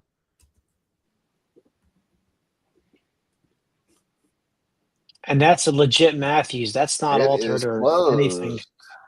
It closed. So what was So the they final? got 100K for it. 97.6 with the juice. Yeah. So obviously the story behind that one is that's the last card in the set. And it just got damaged. People put rubber bands around it. It was at the bottom of the stack. So to find one in that kind of condition is just unreal. And for that card, it's actually centered for that card. I know. Because most of them are pretty bad centering on those things. So I don't know whether that one would have been in the bottom corner of the sheet necessarily because they did double prints. So That one was at the bottom of the sheet, I believe. was it in the bottom corner? I didn't Single know print. if the double prints ended up in the bottom. So here goes mine. And You. yeah, it's What's hard. that, a And 2.5?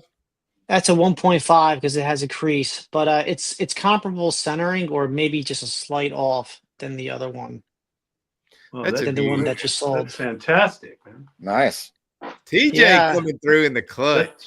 Throwing up a big boy there. Holy. Another Tony helped me out. Tony Schaefer, who owns Monster Cards. He's on Instagram, and he's a really nice guy to deal with. So give him a shout out and a follow, and he'll be at the National too. Yeah. Tony's All are right. usually good dudes. That's my experience anyway. So did you win a Rockford Peaches photo yet, Tony? Yeah, let me look. Let's see. And anyone else in the crowd, if you We want got 6 minutes anything, left. let us know if you want anything, anyone in the audience. So Crap. Somebody just outbid me. Dang it. I was winning the Lou Bedreau. It wasn't me. It wasn't me, Tone. It wasn't me. Well, somebody's trying to get that one. They may end up getting it. That Boudreaux signed card.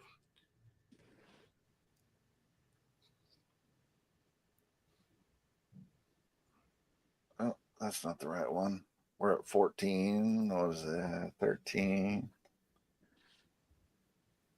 Let me just scan from the beginning. Let's browse. Oh, There's a beautiful Willie Keeler that ends in 8 minutes. It's lot number 294. It's one of the nicest Willie Keelers you're ever going to see. It stood out to me when I was browsing.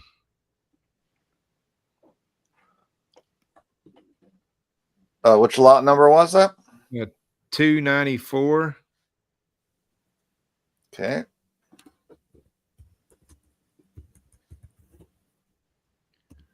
It's exquisite. That's a big word. Look at the portrait. That gold color. Oh, I mean, Tone, look that's at that bad boy. Wow. That is about as nice you'll ever see of one of those. And right now it's at $519 with the buyer's premium. So absolutely beautiful. Has a couple of little stains or something on it, but got honest corners. It's centered. I think the back looks pretty good too. But just a really cool card if you like Wee Willies.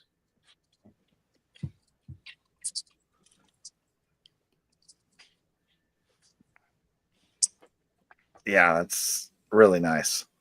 I like how the background fades, darker to lighter, kind of like the Maddie portrait does, if it's done right. $519 on that one. Mm-hmm. Speaking of DiMaggio, if you get a chance, one item I was tracking, but I didn't put a bid on it, was lot number 1960 Monroe, and I'm trying to get the lot. It's not coming up. It's lot number 747. Just another type 1 photo. Usually I don't go over. I'm not into these types of items, but since it has the Joe DiMaggio connection, and it was at a pretty good price until 10:17 p.m. is when it started jacking up. Lot Wondering if 747. am I sorting out closed things now? Is that what's going on? Yeah, this one's still open. It has 28 minutes left. People have been bidding it up in the last half an hour.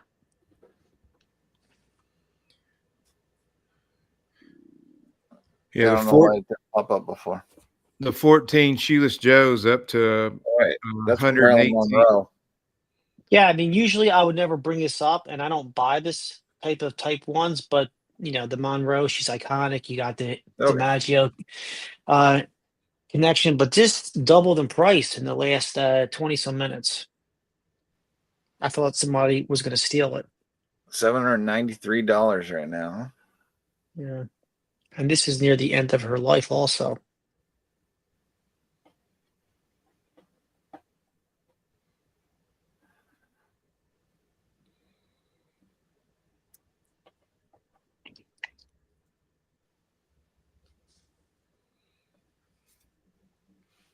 Like an official studio photo.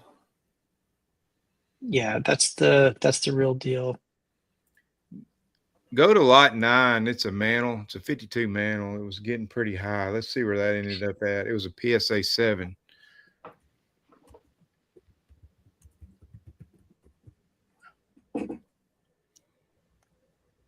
It must be gone. Yeah. Oh, there it is at the very top. No, that ain't it. No, that's Yeah, it must not give you an option of stuff that's already closed. It must have already closed.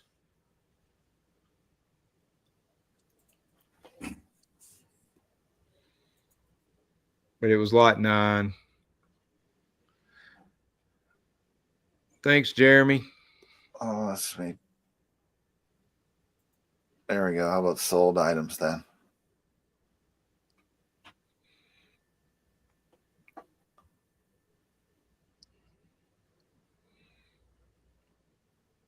Huh. Well, it ain't showing up.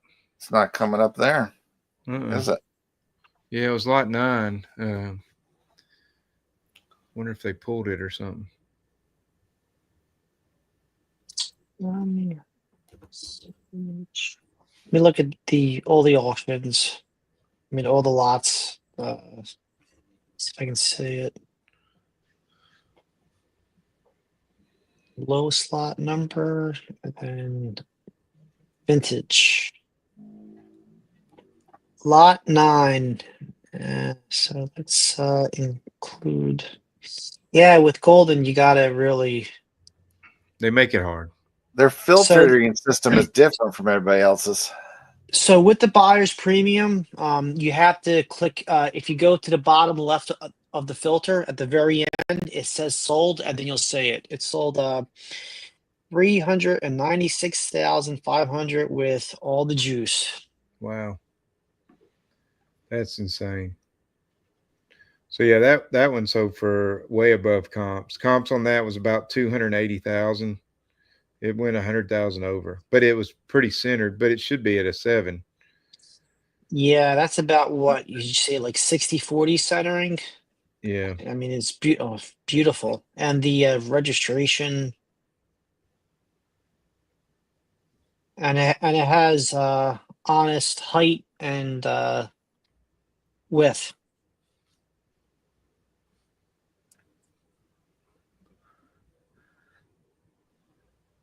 Yeah, I don't get it. I'm only getting things that are alive still, even though I click on sold items here.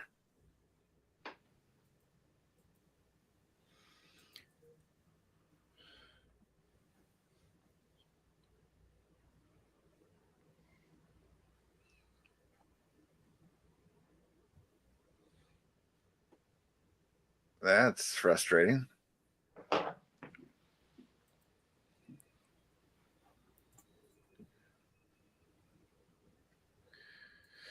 So the Wagner did not sell. The T206 reserve was not met. Wow.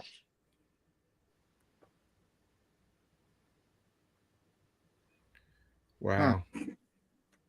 That signed Jackie went for $36,600. The Right now I see it. 1915. Okay.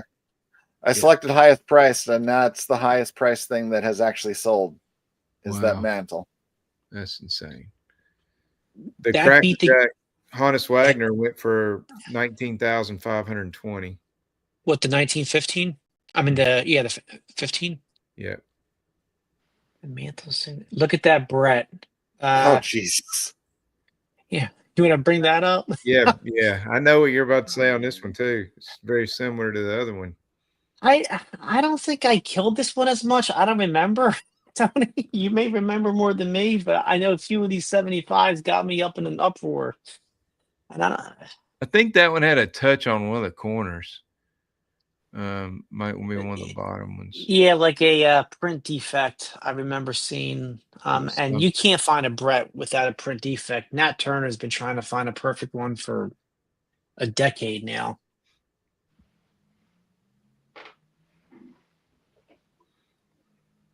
I mean, it's not as bad as the one of the last few tens. Nah, this one's nice. The Steve Carlton, I think, was nice on this. If you look at the lot before this or after this, they got some other nice 75s.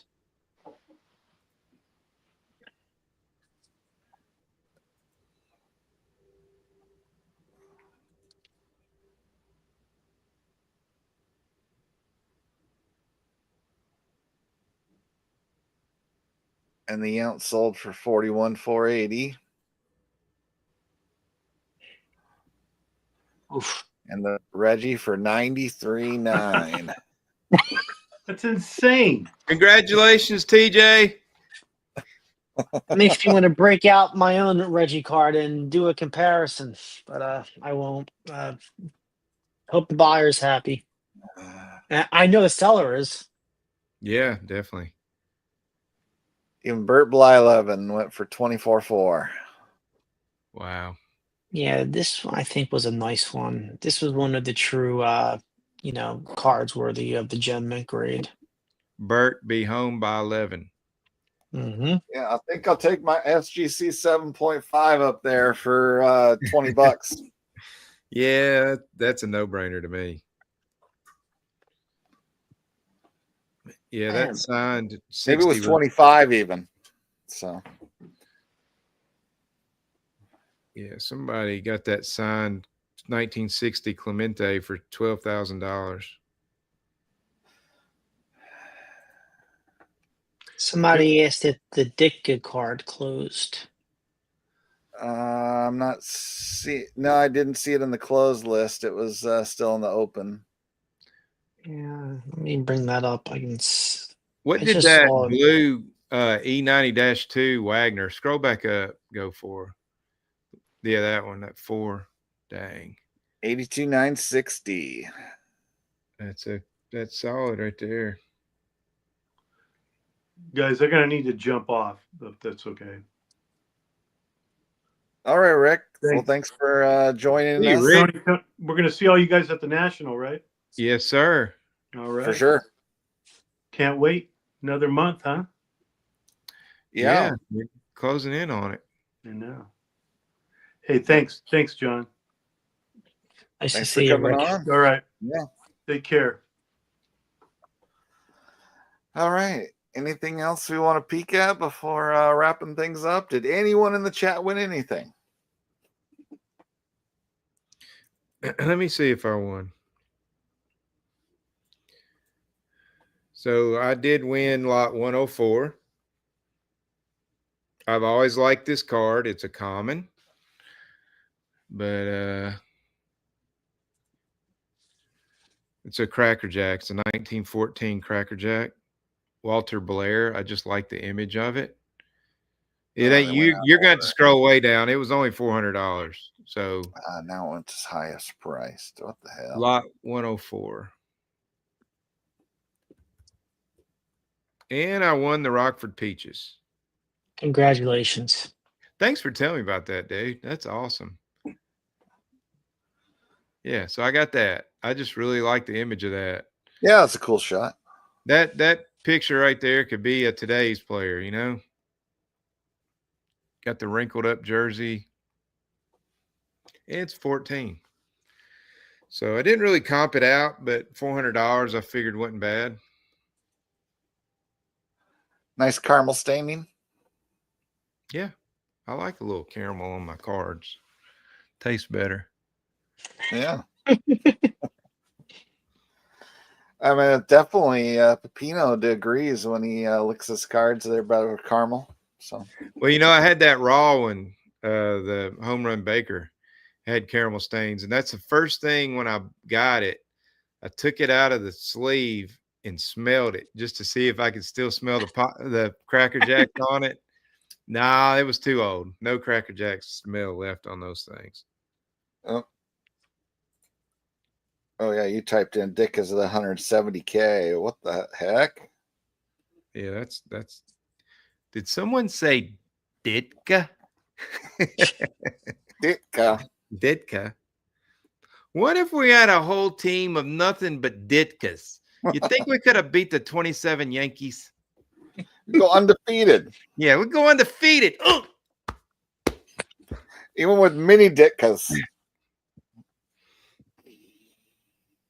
All right. No one's all right. Anything else to check out before we wrap things up? Last call. Well, thank you, everybody, if you're still there for watching. Yeah, we still got 31 people. I'm surprised. It's getting late on the East Coast. What did we hit? What was the most we hit? I thought I saw 40 something at one point. That's not bad. Oh, we just popped up to 34. So people are bored and need something to do before they go to sleep, huh? Yeah. Or maybe we put them to sleep. Yeah, this could be a good sleep aid. All right. Coach Miller says congrats to you, Tony. So, well, which one? We're both. I think he means you. I don't think TJ won anything tonight, did you? Coach. Well, yeah, that's right. I did win something. That's what he's saying. Yeah. I like that card. I don't care whether it's a star card or not. I think it's cool. Yeah, it's a cool looking card. Yeah. So there's also a Chicago one that I like that's a common. And the other one that I want that it's not in that real high stratosphere is that Fred Clark card where he's sitting on the bat. Oh yeah, I totally love that one. That's the one I got targeted for my first Cracker Jack. Dude. Well, good luck. That would be a great one to have as your one and only Cracker Jack. It's so pretty, man.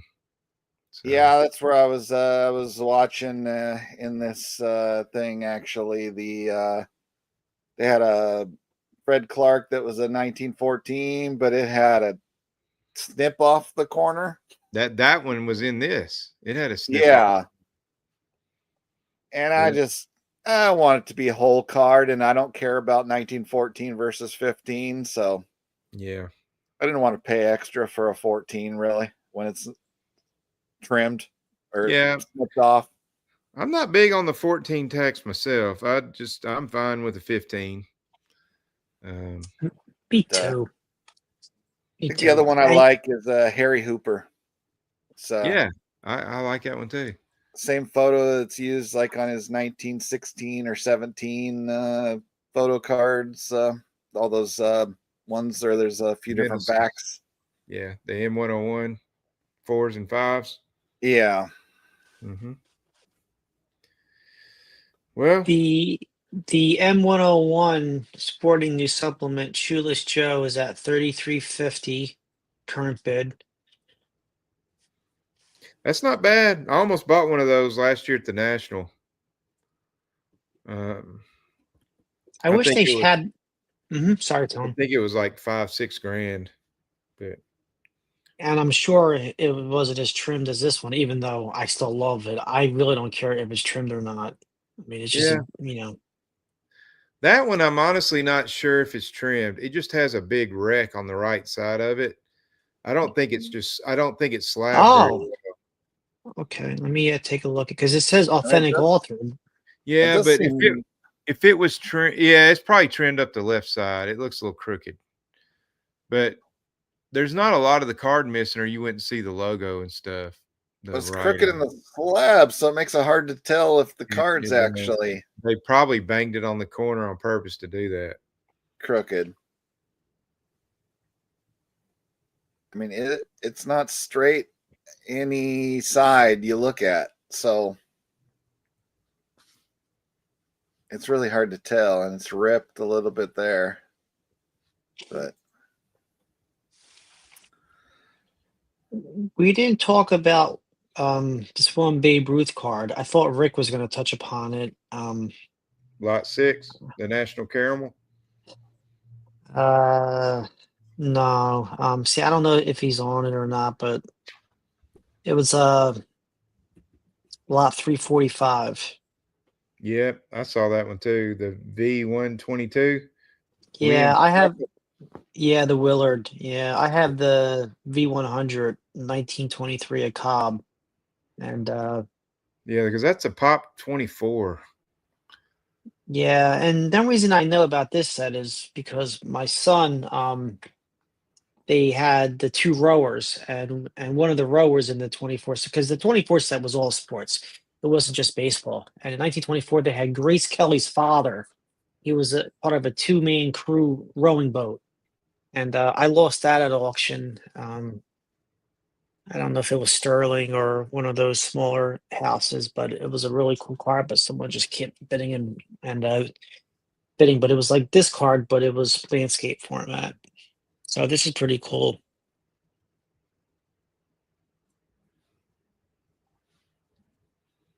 blank back. Yeah, they're all blank backs. Even the 1923 V100s. That one's still active, almost just under 8K. I like how it says home run champion on it. Yeah, me too. It's really cool. And being an early 20s card, that's right in the middle of his powers right there. Yeah. First, Did he get in trouble around 22 or 23 where they threw him off the team for a little bit? Yeah, they said him. Kept giving the manager lip, and he was running around, and yeah. And then I saw the 1914 Smoky Joe Wood is now at 10,000 before buyer's premium. It's so with buyer's premium, it's at 12.2. That's lot number 83.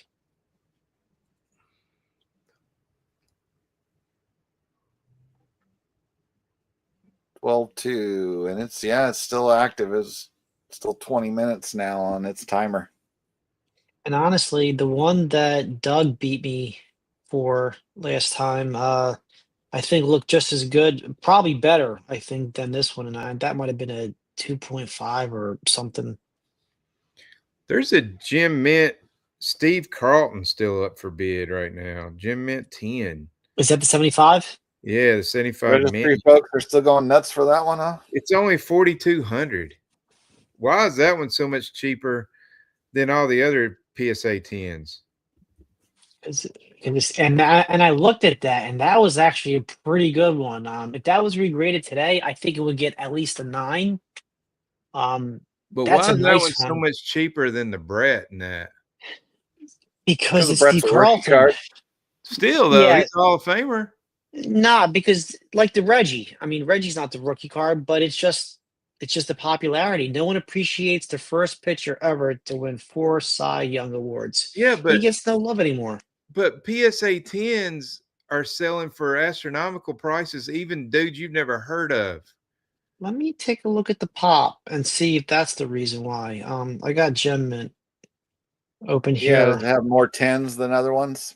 But I don't think so because I mean, they have the same problems. I mean, yeah, the color purple might have a little bit more fish eyes and everything, but orange and red, I see a lot of issues there too. I had a compromise on mine. I think I have the I think I have the OPG version of this. But all these little edge white things would make that a 9, you think now, right? Yeah, it's and this is a mini and it's number 185. So total pop is 710 graded. Yeah, we know that. The gem rate, there's only 11 gem, so there's only 11 tens with PSA, and there's no gem mints on any of the other graders. So out of yeah. So out of all the total graded, only 1.5 gem. Now let me take a look at that Reggie, because we know what that Reggie looked like compared to this, and see if that has a lower gem because of the colors. Yeah, it's number 300. Yeah, so the Reggies only have 2 total gem mints. So yeah, that's probably the reason. That's A why I lot went for more. 100K. Yeah, you got like 400 more graded, and you have 9 less gem mints, even though that one really isn't gem mint.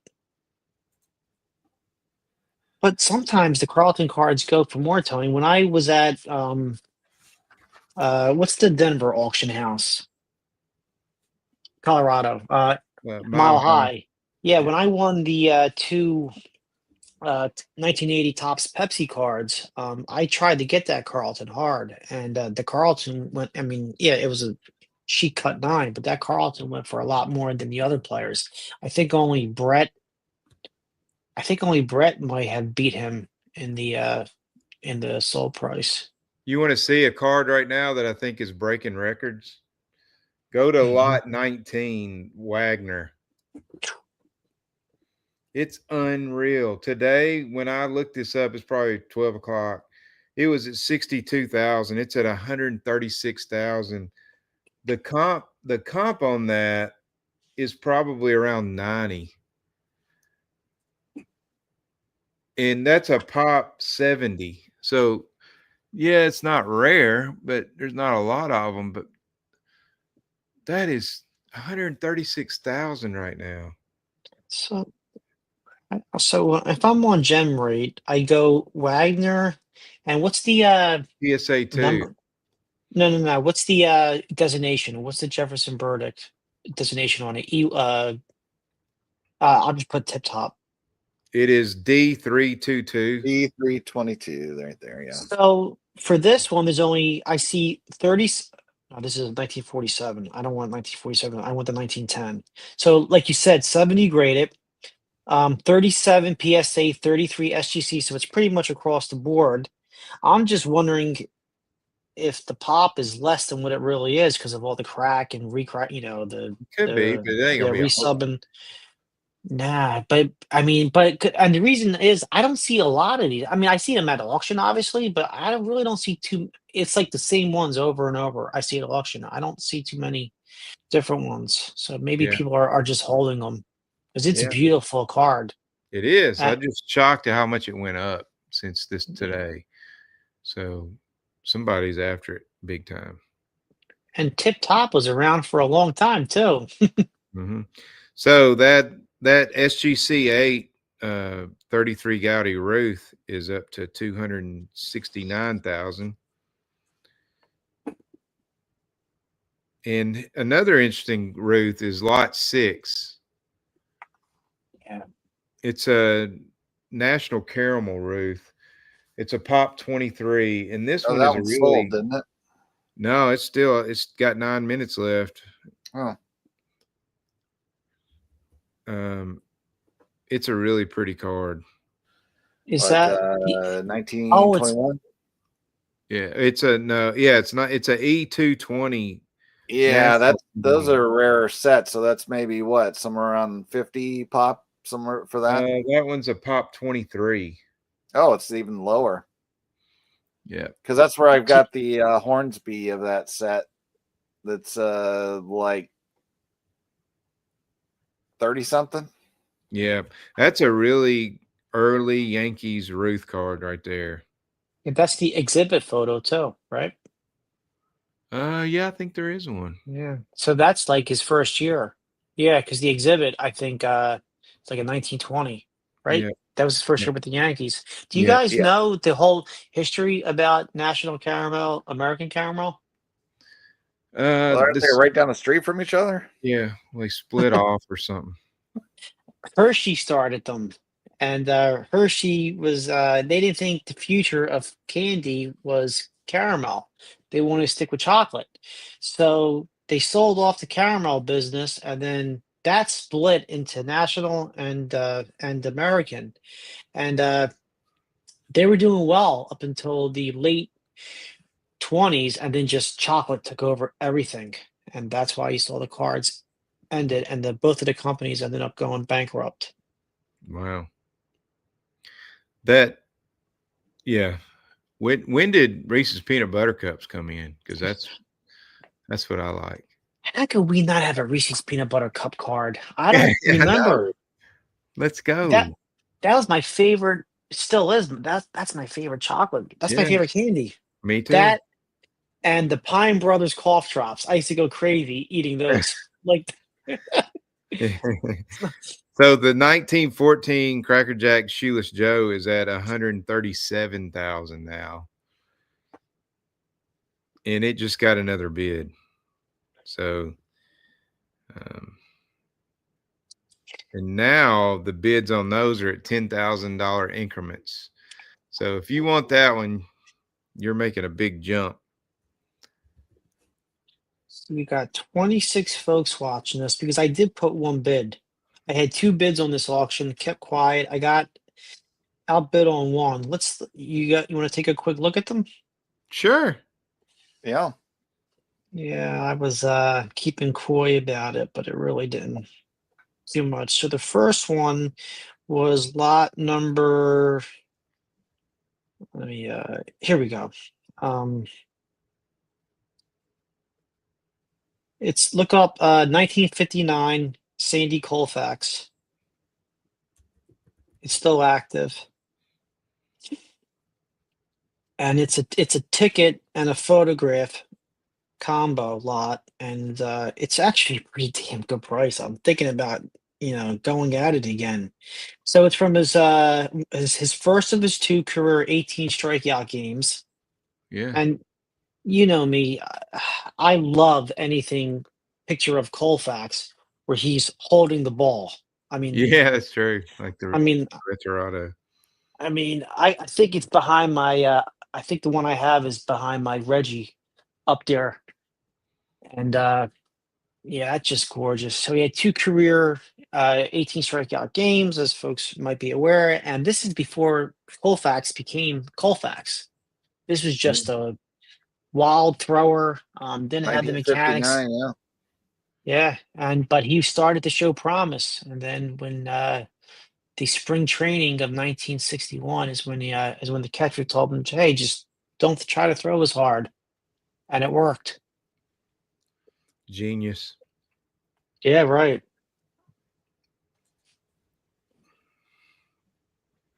And I didn't just wasn't like it says it's a wire photo, but I don't know if that's like type one or anything. Also, So I'm just wondering if that's because I can't tell on that photo if the little cutout on the bottom with the description is like part of that photo or is it glued onto it? Because if it's part of it, then obviously it's just like a photo. You can't really Yeah, tell. you'd have to scroll down and see what it says. Yeah, I'm reading it. Doesn't say much. Yeah, that's the thing. Accompanying the Exactly. ticket stub is a 7 by 9 inch wire photo of Koufax, a perfect companion piece. Now I have a Pete Reeser photo that's like that, but the newspaper print that they use, or the not the newspaper print, but what accompanied the photo is just like taped onto it. On this one, I can't tell if it's taped on or if it's just part of the photo. That's why I just wish they had higher resolution photos. And when I look at the bottom of it, I don't see the cutout overlapping the border. It's like the same, so I just have a feeling it's just like a Xerox copy.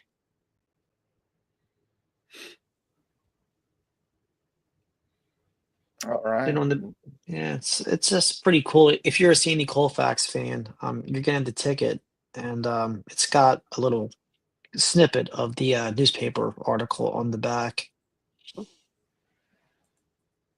I will not be doing this tomorrow night. I'm actually hosting the Four Collectors live stream tomorrow night. So I thought you did all the auctions, John. no, They don't pay you enough for that, do they? no, we pick one a month generally, right? Yeah, man, it's Although if I fun. get more people involved that have more stamina, maybe I'll pick more than that. Yeah, it's just fun to talk cards, man. So, well, guys, I'm about to bounce on out of here and get ready to go hit the sack. All Yeah, it's right. 11:07. Yeah. Well, good luck if you decide to go for it. So Yeah, let me know if you get it, man. Text me and let me know. Oh, But yeah, me? Nah, I'm not going for this unless ah, you talk about. you're going for that. well, the Me. Babe Yeah. Ruth is still a bargain according to you, Tony. Is Well, that's my point. 268.4. So let me find that one real quick before I bounce. You're That's what the saying kid, that it sold for 800K in a similar condition for PSA slab. that's what the kids say. Bounce. That's the Buy cool the way. card, not the slab, right? That's right. So, And that so background gets dirty easy.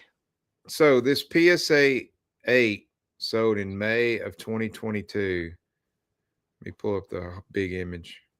What's the number on this card? The card number. So you tell me. That sold for 900 and something thousand. Wait, dang it. Well, That's my wife. She's a That's a PS, nice photo. she's a PSA 10. Yeah. So So that's anyway, 53. Okay. so yeah, that's a beautiful card, but in my opinion, the SGC is even sharper. That's just what I think. So I mean, look at it. The color's better. It's brighter. Is there even a previous SGC 8 sale of this? It's Yeah, there like, is. yeah, there's November 22nd. You said it sold for 198K. Yeah. And I think that's the same card if I'm correct. Yeah, I'm looking. This does the cert Yeah, end that's the in exact same card. so the cert ends in 65? Yeah. Yeah, I'm looking at the close up of it, and I mean for these Gaudi, I mean centering's like what 65-35, which is pretty ideal from left to right. But Mhm. the top to bottom centering is like really sharp, Yeah. and What the I'm saying. registration Yeah, it's sharp, man. and But with this pose, the registration's usually off around the hands. You could tell how yeah, he's holding the bat. yeah. So yeah, you can see there's 1.9. That's that one that sold for 4 million. And there's 1.8.5.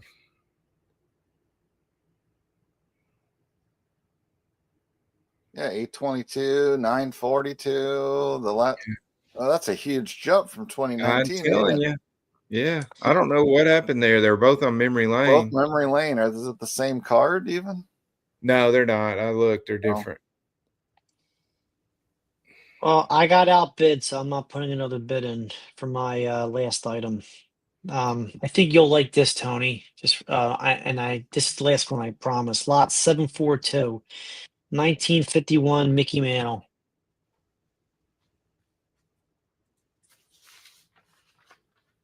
Uh, 742. Mm-hmm. The one that if I just had the funds right now that I would have went after is that Hank Aaron photo with the Indianapolis Clowns. I would have absolutely got that one.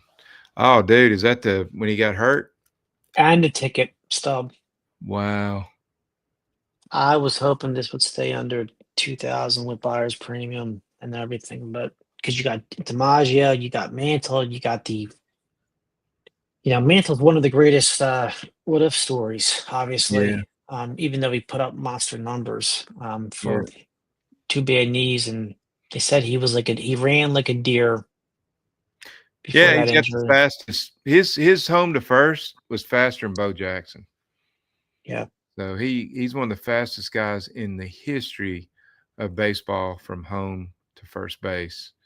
Faster than Ricky too. Yeah, he was. And and that was from the right side. Mm-hmm. He was fast from the left or the right. You can go, well, he was fast from the left, so he's closer. No. He was faster than them from the right side. So he was a unicorn. And he's not a huge guy either. Some people God touched on the head when they were born and said, you are going to be able to kill a baseball. Yeah. To have that speed and power combination was insane. So Yeah, I saw this and I wanted to make a run at it, and I did. Just didn't win it. yeah. Well, guys, I'm gonna get on out of here. John, thanks again, buddy, for inviting me. Mm-hmm.